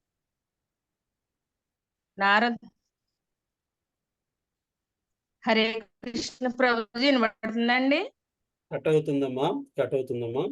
భగవానుని మరచువారు నిక్కముగా వికృతి ప్రతిబింబములు వంటి వారే కనుక నామమాత్ర సుఖ దుఃఖములచే కలచ చెందక ఏ కార్యార్థమై శ్రీకృష్ణ భగవానుడు అవతరించును దానిని నిర్వర్తించుటకు ఆ దేవదేవుడినే వీక్షింపమని ధర్మరాజు నారదమునిచే ఉద్దేశింపబడినాడు. అది అతని ముఖ్య ధర్మమై ఉన్నది. హరే కృష్ణ. థ్యాంక్ యూ అమ్మ సుధా మాతాజీ. కొంచెం మళ్ళీ సిగ్నల్ ప్రాబ్లం వచ్చింది. సరే అమ్మ శారద స్వరూపిణి మాతాజీ చదువుతారమ్మా? హరే కృష్ణ ప్రభుజీ చదువుతానండి. 49వ శ్లోకం. మధ్య మహారాజా భగవాన్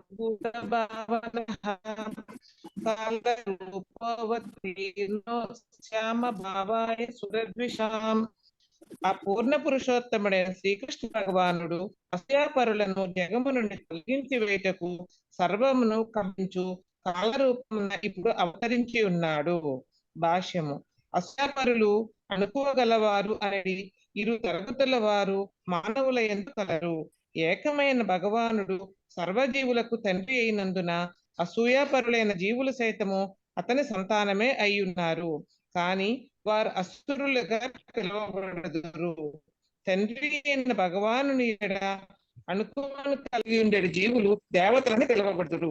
జీవితపు భౌతిక భావనలో వారు కలుషులు ఎడ అసూయాపరులైన అసురులు అతని నిరాకరించుటే కాక ఇతర జీవుల ఎడను అసూయను కలిగి ఉందురు.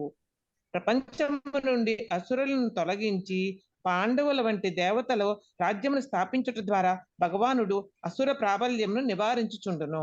ఆ దేవదేవుని కాలరూపిణిగా సంబోధించుట ఇచ్చట ప్రధానమైనది. అతడు ఏమాత్రము ప్రమాదకరుడు కాడు. అతడు సచ్చిదానంద విగ్రహుడు. భక్తులైన వారికి అతని వాస్తవ రూపము ప్రకటము కాగా, అభక్తులైన వారికి అతడు కారణమైనట్టి కాలరూపమున దర్శనమిచ్చును. శ్రీకృష్ణ భగవానుని ఆ కారణ రూపము అసురులకు ఏమాత్రము ప్రియమైనది కాదు. కనుకనే తాము అతనితో నశింపబడమనే ధైర్యమును పొందుటకే వారు దేవదేవుని రూపరహితునిగా భావింతురు. హరే కృష్ణ ప్రభు. హరే కృష్ణ మాతాజీ. ఉమావతి మాతాజీ చదువుతారమ్మా. హరే కృష్ణ ప్రభు. 50వ శ్లోకం. దేవతల సహాయార్థమై ఆ దేవదేవుడు తన కార్యమును ఇదివరకే నిర్వహించి మిగిలిన శేషమును పూర్తి చేయుటకై వేచి ఉన్నాడు. అతడు ఈ ధరిత్రిపై నిలిచి ఉన్నంత కాలము మీరును వేచి ఉండు. భాష్యము. భౌతిక జగత్తు పాలనాధికారులైన దేవతలు అసురులచే తీవ్రముగా కలత చెందినప్పుడు వారి సహాయార్థమై శ్రీకృష్ణ భగవానుడు ఆధ్యాత్మికాశయము నందరి అత్యున్నత లోకమైన తన ధామము నుండి అవతరించును. అట్టి అసురులు భగవానుని ఎడనే కాక అతని భక్తుల ఎడను అసూయ కలిగి ఉండురు.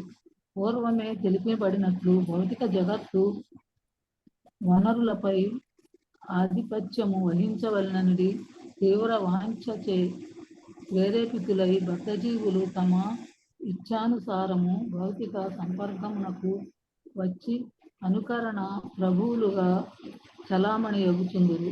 ప్రతి ఒక్కరూ భగవానుడు అవుటకే యత్నిస్తున్నారు. అటువంటి అనుకరణ భగవానుల నడుమ సదా స్పర్ధలు పోటీలు జరుగుతూనే ఉండును. అట్టి పోటీదారులే సాధారణముగా అసురులని పిలువబడుదురు. జగమునందు అసురుల సంఖ్య మితిమీరి పోవునప్పుడు భగవద్భక్తులకు లోకము నరకప్రాయమగును. ఆ విధముగా అసుర సంఖ్య వృద్ధి చెందినప్పుడు స్వభావరీత్యా భగవానుని ఎడ భక్తి కలిగి ఉండేది జన సామాన్యము శుద్ధ భక్తుల వారితో పాటు ఊర్ధ్వలోక దేవతలు ఉపశమనము కొరకై భగవానుని ప్రార్థించుడు. అంతటా దేవదేవుడు స్వయముగా తన ధామము నుండి అవతరించి కాని లేదా తన భక్తుల సత్కార్యార్థమై నియమించి కాని మానవ సమాజము లేదా జంతు సమాజము పతనావస్థ సరిచేయును. అటువంటి అవాంతరములు మానవ సంగముననే గాక జంతువులందును పక్షుల యందును ఇతర జీవుల యందును చివరకు ఊర్ధ్వలోక వాసులైన దేవతల యందును కలుగుచుండును. కంసుడు, జరాసంధుడు, శిశుపాలుడు వంటి అసురులను దునుమాడుటకే శ్రీకృష్ణ భగవానుడు స్వయముగా అవతరించెను. ధర్మరాజు రాజ్యపాలనము కావించడి సమయమున ఈ అసురులందరూ భగవానుచే నిహతులు కావింపబడిరి. ఇప్పుడు ఆ దేవుడు యదువంశమునగా పిలువబడు తన స్వీయ వంశ నిర్మూలనకే వేచి ఉన్నాడు. అది ఆ దేవదేవుని సంకల్పము చేతనే ఈ జగము ఆవిర్భవించి ఉండెను.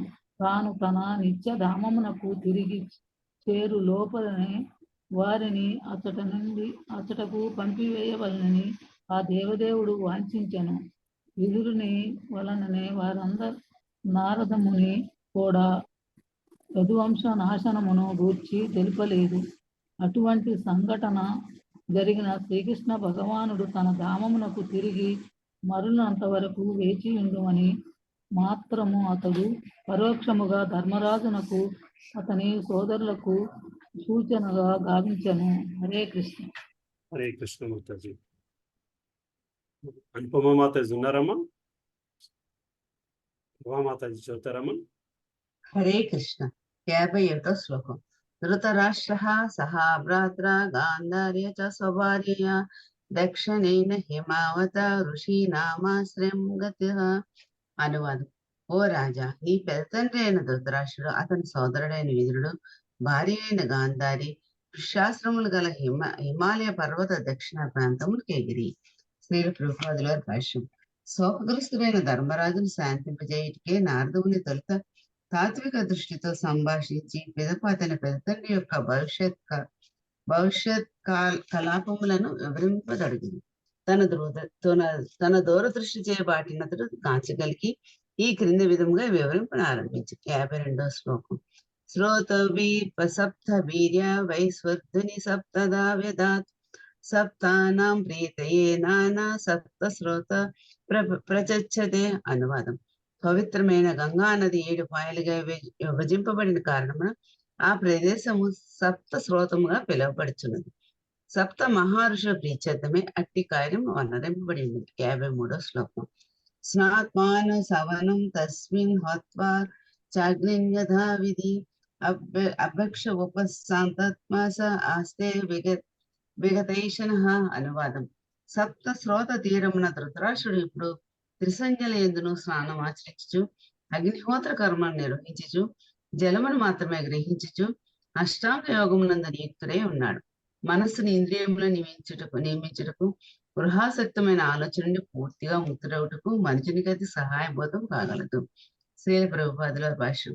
మనస్సును ఇంద్రియములను నిగ్రహించి వాటిని భౌతిక పదార్థము నుండి ఆత్మవైపునకు మళ్లించుటకు యోగ పద్ధతి అనేది ఒక యాంత్రిక విధానమే ఉన్నది. ఆసనము, జ్ఞానము, ఆధ్యాత్మిక విచారము, ప్రాణాయామము, క్రమముగా సమాధి యందు స్థితముట, పరమ పురుషుని దర్శనము అన్నవి దాని అందరి కొన్ని ప్రాథమిక అంశం. అటువంటి యాంత్రిక విధానం ద్వారా ఆధ్యాత్మిక స్థితికి ఎదుగుటకు త్రిసంధ్యల యందు స్నానం ఆచరించుట, వీలైనంత వరకు ఉపవాసముడుట, స్థిరాసనము కలిగి ఆధ్యాత్మిక విషయంలో ధ్యానించుట, తద్వారా నెమ్మదిగా లౌకిక విషయం నుండి బయటపడటానికి కొన్ని నియమములు నిర్దేశింపండి. భౌతిక జీవనం అనగా కేవలము భ్రాంతిమయమైన భౌతిక లక్ష్యమునందు అనురక్తుడవుటైన భావం. గృహము, దేశము, పరివారము, సంఘము, సంతానము, సంపద, వ్యాపారములు వంటివి ఆత్మకు భౌతిక ఆచ్ఛాదనములు వంటివి. మనుషుడు భ్రాంతిమయములైనట్టి భావం నుండి విడుదలను పొంది క్రమముగా పరమపురుషుని వైపునకు దృష్టి సారించుట యోగా పద్ధతి తోడ్పడగలదు. కేవలము రసహీనములైన వాటి యొక్క అనురక్తమొకటే మనము భౌతిక సంఘము మరియు లౌకిక విద్యల ద్వారా నేర్చున్నాం. కానీ యోగా పద్ధతి ద్వారా అట్టి వాణిని మనము సంపూర్ణంగా విస్తరింపగలం. కానీ నేటి కాలం నామమాత్ర యోగులు యోగా విధానములు కొన్ని గారడీలు ప్రదర్శించుండగా అమాయకులైన వారు అట్టి మిథ్యా విషయంలో ఆకర్షితులవుతున్నారు. లేదా స్థూల దేహమునకు సంబంధించిన రోగములను నయం చేసుకుంటూ యోగా విధానం ఒక చౌక పద్ధతి అని భావించున్నాం. కానీ వాస్తవమునకు జీవితాంతము మనం సంపాదించేదంతే మర్చిపోవటను నేర్చుటే యోగ విధానమే ఉన్నది. ధృతరాష్ట్రుడు జీవితాంతము కుమారుల జీవన పరిస్థితిని మెరుగుపరచుటేందు గృహ కలాపం చక్కబెట్టేందో లేదా తన పుత్రులొకరికే పాండవుల ఆస్తిని హరించటేందో గట్టివేసి సంపూర్ణంగా భౌతిక భావనాపరుడే ఆధ్యాత్మిక జ్ఞానం లోపించిన వానికి ఇవి సర్వసాధారణమైన కర్మలు. ఏ విధంగా అట్టి స్వభావము మనుషుని స్వర్గము నుండి నరకమునకు ఈడ్చివేయను అతడు గాంచకుండడు. కానీ కనిష్ట సోదరుడైన వీరుని కరుణించే అతడు జ్ఞానవంతుడే తన భ్రాంతిమయ కర్మలను తెలుసుకొనగలిగి అట్టి జ్ఞానోదయముచే ఆత్మానుభవమునికి గృహమును వేడగలిగి దేవలోక గంగా నది ప్రవాహమునే పవిత్రమైనటి ప్రాంతమున ధృతరాష్ట్రుని ఆధ్యాత్మిక పురోగతిని గురించి శ్రీ నారద దేవుడు భవిష్యత్తును పలుకుచున్నాడు. ఘనహారం ఆహారం లేకుండా కేవలం నీటిని గ్రహించుట కూడా ఉపవాసంగానే భావింపండి. ఆధ్యాత్మిక జ్ఞాన పురోగతికి ఇది అత్యంత అవసరం. మూర్ఖుడైన వాడు నియమములను పాటింపగే యోగిగా నొగుటకు తలంచుతుంది. కానీ మొదట జీవ చాపల్యం అంచుకొనలేని వాడు ఎన్నడను యోగి కాజాడు. యోగి మరియు భోగి అను పదములు విరుద్ధములైనవి. తినుట త్రాగుట ఎందు అనురక్తిని కలిగి ఉండు భోగి ఎన్నడను యోగి కాజాడు. ఏలైనా విచ్చలవిడిగా తిని త్రాగుటకు యోగి అయిన వాడు ఎన్నడను అనుమతింపబడడు. కేవలము జలమునే త్రాగుచు ఆధ్యాత్మిక వాతావరణంలో ప్రశాంతంగా ఆశ్రయించే దేవదేవుడైన శ్రీహరి జ్ఞానమునందే సంపూర్ణముగా లగ్నమగుచు ఈ విధముగా ధృతరాష్ట్రుడు యోగ విధానం ఆరంభించిన విషయము మనం గమనింప యోగ్యమై ఉన్నది. హరే కృష్ణ ప్రభుజీ. హరే కృష్ణ మాతాజీ. థ్యాంక్ యూ అమ్మా. హరే కృష్ణ ప్రభుజీ. హరే కృష్ణ ప్రభుజీ. 54వ శ్లోకం. జితాసనోజిత శ్వాస ప్రత్యాహృత షడింద్రియ హరిభావనయా ధ్వస్త రజస్తమ రజస్థ సత్వ తమోమమలః.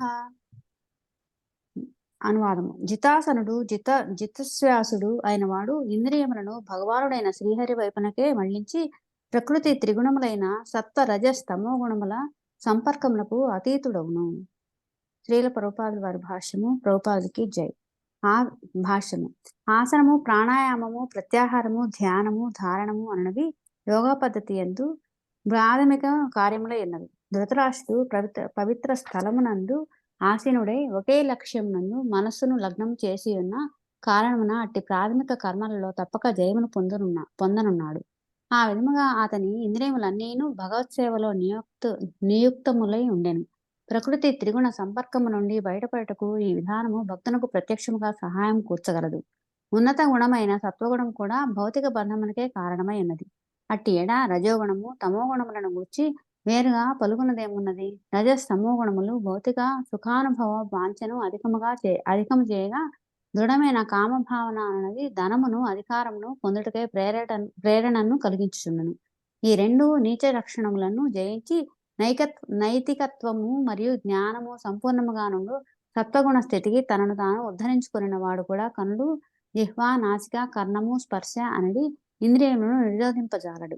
కానీ పైన తెలిపిన రీతి శ్రీహరి పాదపద్మములకు తనను తాను అర్పించుకొనిన వాడు త్రిగుణ ప్రభావమును దాటి భక్తియుత సేవలో స్థిరుడు కాగలడు. అనగా భక్తి యోగమునందు ఇంద్రియములు ప్రత్యక్షముగా శ్రీకృష్ణ భగవానుని ప్రేమయుత సేవలో నియుక్తములవును.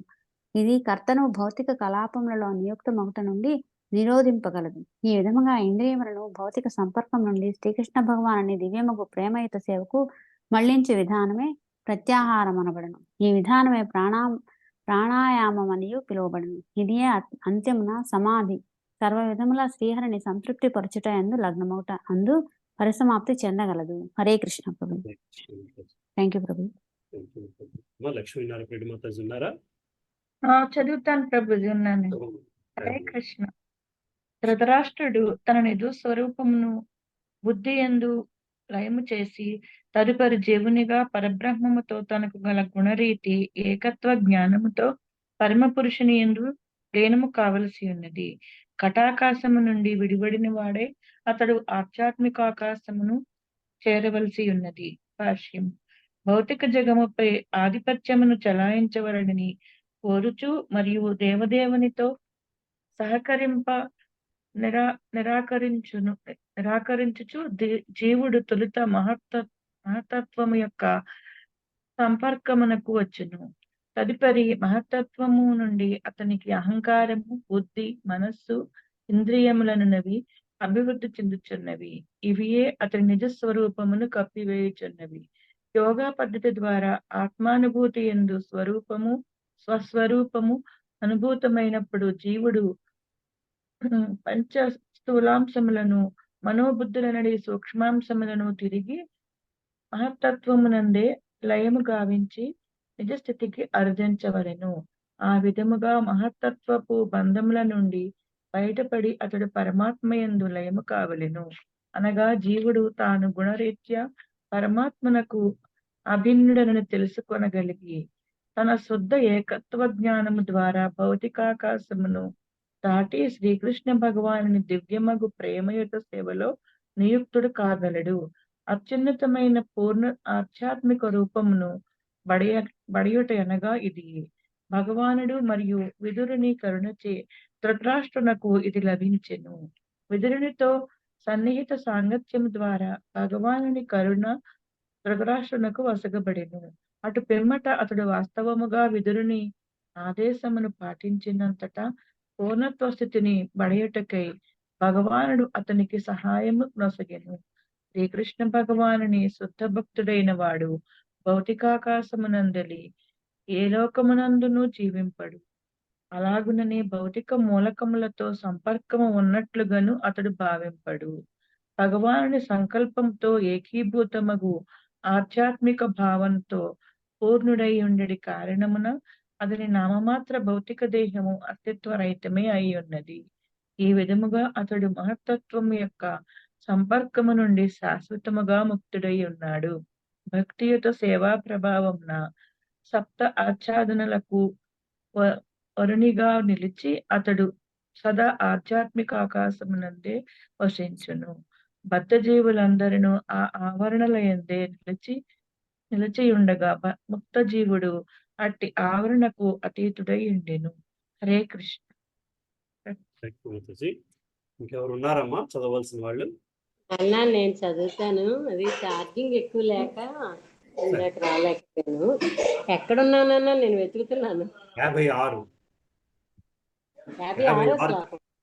56 చదవాలి. ఓ, అందుకే ముందు చూస్తుంటే దొరకట్లేదు. ఓకే నాన్న. హరే కృష్ణ. 56వ శ్లోకం. స్వస్థ మాయా గుణోదర్కో నిరుద్ధ కరణాశయః నివర్తితాఖిలాహారా ఆస్తే స్థాణురివాచలః తస్యాంతరాయో మైవాభూ సన్యస్తాఖిల కర్మణః. అనువాదము. ఇంద్రియముల సర్వకర్మలను బాహ్యము నుండి కూడా నిరోధించి త్రిగుణములచే ప్రభావితమగు ఇంద్రియ కర్మలకు అతీతుడు కావలసి ఉన్నది. ఆ రీతిగా అతడు సమస్త భౌతిక కర్మలను సన్యసించి తన మార్గమునందలి అంతరాయములకు అతీతముగా స్థాణువు వలె నిశ్చలత్వము నందవలసి ఉన్నది. భాష్యం. యోగ పద్ధతి ద్వారా ధృతరాష్ట్రుడు సర్వ విధములైన భౌతిక కర్మ ఫలములకు అతీతమగు స్థితిని సాధించినాడు. త్రిగుణ ప్రభావము పూరింపబడినటువంటి భోగాభిలాషకు జీవుని బలి చేయును. కానీ యోగ విధానము ద్వారా మనుజుడు మిథ్యా భోగానుభవము నుండి తప్పించుకొనగలడు. ప్రతి ఇంద్రియము కూడా తన ఇంద్రియార్థమును వెతుకుట వెందే సదా లగ్నమై ఉండుట వలన బద్ధజీవుడు అన్ని వైపుల నుండి కబళించి వేయబడుచున్నాడు. తత్కారణమున ఏ యత్నమునందును అతడు స్థిరత్వమును పొంద అవకాశమే లేదు. తిరిగి గృహమునకు తీసుకుని వచ్చిడి యత్నముచే పెద తండ్రిని కలత పెట్టరాదని ధర్మరాజు నారదునిచే ఉపదేశింపబడుచున్నాడు. ఏలయనగా అతడు ఇప్పుడు భౌతికాకర్షణమునకు పరమై ఉన్నాడు. ప్రకృతి త్రిగుణములకు వివిధములైన కలాపములున్నను పూర్ణమైనటువంటి ఆధ్యాత్మిక గుణము ఆ త్రిగుణములకు పరమై ఉన్నది. నిర్గుణమనగా కర్మఫలరహితమని భావము. ఆధ్యాత్మిక గుణము మరియు దాని ప్రభావము ఏకమై ఉన్నందున ఆధ్యాత్మిక గుణము నిర్గుణముగా పిలువబడుచు భౌతిక గుణము నుండి వేరుపరపబడుచున్నది.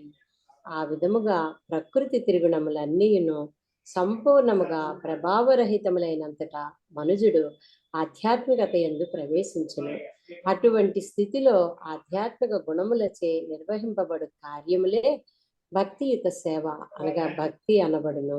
కనుకనే భక్తి అనునది పరతత్వపు ప్రత్యక్ష సంపర్కముచే సిద్ధించినట్టి నిర్గుణ స్థితి అయి ఉన్నది. హరే కృష్ణ. హరే కృష్ణ. ఎవరన్నా ఉన్నారమ్మా చదవలసిన వాళ్ళు? హరే కృష్ణ ప్రభుజీ. జలజ మాతాజీ. చదవండి మాతాజీ. 57వ శ్లోకం చదవండి. 57, 58. అలాగే ప్రభుజీ. సవా అధ్యతనాద్రాజన్ పరతః పంచమే అహని కలేవరం హాస్యతి స్వం తచ్చ భస్మీ భవిష్యతి. ఓ రాజా, దాదాపు నేటికి 5వ రోజున అతడు దేహత్యాగము చేయనున్నాడు. అతని దేహము భస్మముగా మారనున్నది. భాష్యము. నారద మునిచే తెలుపబడిన భవిష్యద్వాణి ధర్మరాజు తన పెద్ద తండ్రి వసించుచున్న ప్రదేశమున కేగకుండా నిలిపివేసినది. ఏలయనగా యోగశక్తి ద్వారా దేహత్యాగము చేసిన పిదపయు ధృతరాష్ట్రునకు ఎట్టి దహన సంస్కారముల అవసరము కలుగుటలేదు. అతని దేహము కీలలలో భస్మం కానున్నదని నారదముని సూచించినాడు. వాస్తవమునకు అటువంటి యోగశక్తియే యోగ పద్ధతి అందలి పూర్ణత్వమై ఉన్నది. యోగి అయిన వాడు తనకు నచ్చిన సమయమున దేహమును త్యజింప సమర్థుడై ఉండును. స్వీయాగ్ని ద్వారా ప్రస్తుత దేహమును భస్మం కావించి కోరిన ఏ లోకమునకైనను అతడు చేరగలడు. చదవమంటారా ప్రభుజీ? చదవండి. కంటిన్యూ చేసి 58వ శ్లోకం. దహ్యమానే అగ్నిభిత్తేః ప్రత్యుః పత్ని సహోటజే బహిస్థితాపతిం స్వాద్వీతమగ్నిమనువేక్ష్యతి. యోగాగ్ని యందు కుటీరముతో సహా భస్మమయ్యటి తన భర్తను వెలుపల నుండి గాంచుచు సాధ్వి అయిన గాంధారి ఏకాగ్రముతో అగ్ని యందు ప్రవేశింపగలదు.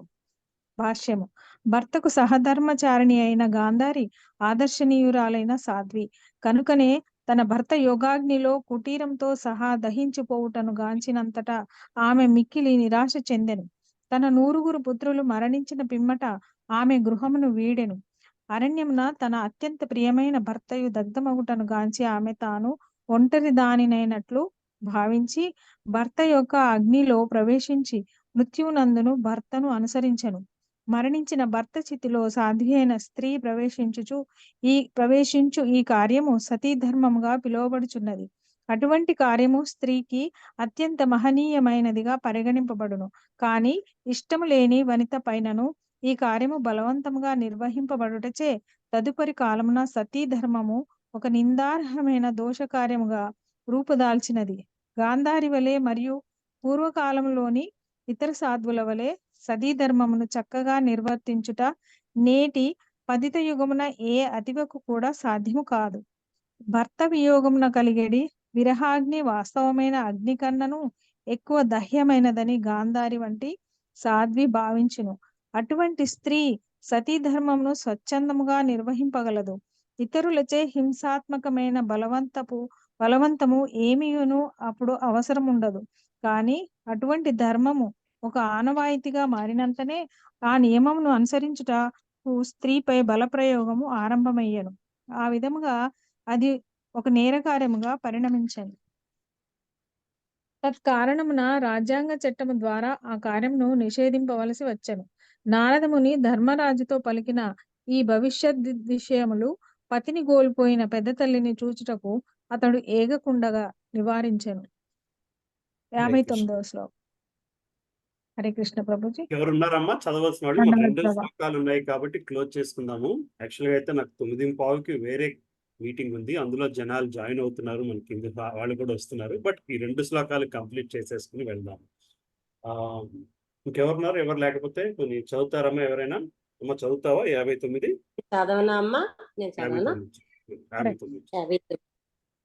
ఎవరున్నారా? ఎవరు మాట వినబడ్డది? హరే కృష్ణ. హరే కృష్ణ ప్రభుజీ. చదువుతాను ప్రభుజీ. అవునా? జర్జామాత చదువుతారా? చదవండి. చదువుతాను ప్రభుజీ. విదురస్తు తదాశ్చర్యం నిశామ్య కురు నందన హర్షశోకయుతస్తస్మాద్ గంతాతీర్థ నిషేవకః. హర్షము శోకములచే ప్రభావితుడైన విదురుడు అంతటా ప్రదేశమును వీడి తీర్థయాత్రల కేగును. భాష్యము. తన సోదరుడైన ధృతరాష్ట్రుడు ముక్తుడైన యోగి వలె అతి ఘనముగా నిష్క్రమించుటను గాంచి విదురుడు మిగులు ఆశ్చర్యచకితుడయ్యను. ఏలయన ధృతరాష్ట్రుడు తన పూర్వ జీవితమున సంపూర్ణంగా భౌతికత్వమున రతుడై ఉండెను. కేవలము విదురుని కారణముననే అతని సోదరుడు వాంఛితమైన జీవిత గమ్యమును సాధింపగలిగను. కనుకనే విదురుడు ఆ విషయమును తెలిసి హర్షపూరితుడయ్యను. కాని సోదరుని శుద్ధభక్తినిగా మార్చలేకపోయినందులకు అతడు దుఃఖమును పొందెను. ధృతరాష్ట్రుడు కృష్ణభక్తులైన పాండవుల ఎడ శత్రుభావమును కలిగి ఉన్నందున విదురుడు ఆ కార్యమును కావింపలేదు. వైష్ణవుని ఎడ ఉనర్చడి అపరాధము భగవానుని ఎడ ఉనర్చడి అపరాధము కన్నను అత్యంత ప్రమాదకరమైనది. సంపూర్ణంగా లౌకిక జీవనమునే గడిపిన ధృతరాష్ట్రుని పట్ల కరుణను చూపుటలో విదురుడు నిక్కముగా గొప్ప ఔదార్యము కనబర్చెను. కాని అంత్యమున అటువంటి కరుణ యొక్క ఫలితము భగవానుని సంకల్పము పైననే ఆధారపడెను. తత్కారణముగా ధృతరాష్ట్రుడు ముక్తిని మాత్రమే సాధించగలిగెను. అటువంటి బహుముక్త జన్మలను పొందిన పిమ్మటయే మనుజుడు భక్తియుత సేవాస్థితిని సాధించగలడు. సోదరుడు అతని భార్య ఇరువురి మరణము చే విదురుడు మిగుల ఖిన్నుడయ్యను. అట్టి శోకమును ఉపశమింపజేసుకొనుటకు తీర్థాటనమే ఏకైక మార్గమై ఉన్నది. ఆ కారణమున ఒకే ఒక మిగిలిన పినతండ్రి అయిన విదురుని వెనుకకు రప్పించుకొనుటకు సైతము ధర్మరాజునకు అవకాశము లభింపలేదు. హరే కృష్ణ. 60వ శ్లోకం. విజయమాతాజీ చదవండి. హరే కృష్ణ ప్రభుజీ. చదువుతాను ప్రభుజీ. హరే కృష్ణ. ఇత్యుక్త్వా ధారుహత్ స్వర్గం నారదః సహ తుంబురుః యుధిష్ఠిరో వచస్తస్య హృది కృత్వా జహాచ్యుచః. అనువాదము. వీణాపాణి అయిన నారదముని ఆ విధముగా పలికి అచట నుండి స్వర్గలోకమునకేగెను. ధర్మరాజు అతని ఉపదేశములను హృదయమునందు నిలుపుకొని సర్వ విధములైన శోకములను వేడగలిగెను. భాష్యము. శ్రీల ప్రభుపాదికి జై. శ్రీకృష్ణ భగవానుని కరుణచే ఆధ్యాత్మిక దేహమును వరముగా పొంది ఉన్న కారణమున నారదముని నిత్య అంతరిక్ష యాత్రికుడై ఉన్నాడు. భౌతిక జగత్తు ఆధ్యాత్మిక జగత్తు రెండింటి అందును ఎటువంటి అవరోధము లేకుండా అతడు ప్రయాణింపగలడు. అంతేగాక అనంతాకాశములోని ఏ లోకమునైనను అతడు క్షణమాత్రమున చేరగలడు. దాసీపుత్రునిగా నారదముని యొక్క పూర్వ వృత్తాంతమును మనం ఇదివరకే చర్చించి ఉన్నాము. శుద్ధ భక్తుల సాంగత్య కారణమున అతడు నిత్య యోగమగామి స్థానమును పొంది స్వేచ్ఛాగమనమును సాధించగలిగను. కనుక ప్రతి ఒక్కరూ నారదముని అడుగుజాడలను అనుసరించుచు యాంత్రిక విధానముల ద్వారా ఇతర లోకములను చేరు వ్యర్థ యత్నములను విడనాడవలసి ఉన్నది. ధర్మరాజు పుణ్యాత్ముడైన రాజు గనుక నారదమునిని అప్పుడప్పుడు గాంచగలిగను. అనగా నారదమునిని దర్శింపగోరువారు మొట్టమొదట పవిత్రాత్ములై ఆ మహాముని అడుగుజాడలను అనుసరింపవలసి ఉన్నది. శ్రీమద్ భాగవతమునందలి ధృతరాష్ట్రుని గృహ నిష్క్రమణము అను ప్రథమ స్కందములోని 13వ అధ్యాయమునకు భక్తివేదాంత భాష్యం సమాప్తము. హరే కృష్ణ. హరే కృష్ణ ప్రభుజీ. థ్యాంక్ యూ ప్రభుజీ. Thank you. హరే కృష్ణ. అమ్మా యాక్చువల్గా 9:15కి వేరే క్లాస్ ఉండింది, దానికి అందరూ వెయిట్ చేస్తున్నారు. సో ఇక్కడితో మనం క్లోజ్ చేద్దాము. క్వశ్చన్స్ ఏమైనా ఉంటే మంగళవారం డిస్కస్ చేద్దాం. సరేనమ్మా? ఇది ఇంపార్టెంట్ చాప్టర్, చాలా విషయాలు ఉన్నాయి. But still will discuss Monday, next Tuesday class లో డిస్కస్ చేసుకుందాం. 14th చాప్టర్ స్టార్ట్ చేసుకుందాం, శ్రీకృష్ణుని అంతర్ధానం. Okay, thank you so much. హరే కృష్ణ ప్రభు. దండవత్ ప్రణామం. హరే కృష్ణ ప్రభు. హరే కృష్ణ. హరే కృష్ణ ప్రభు. హరే కృష్ణ.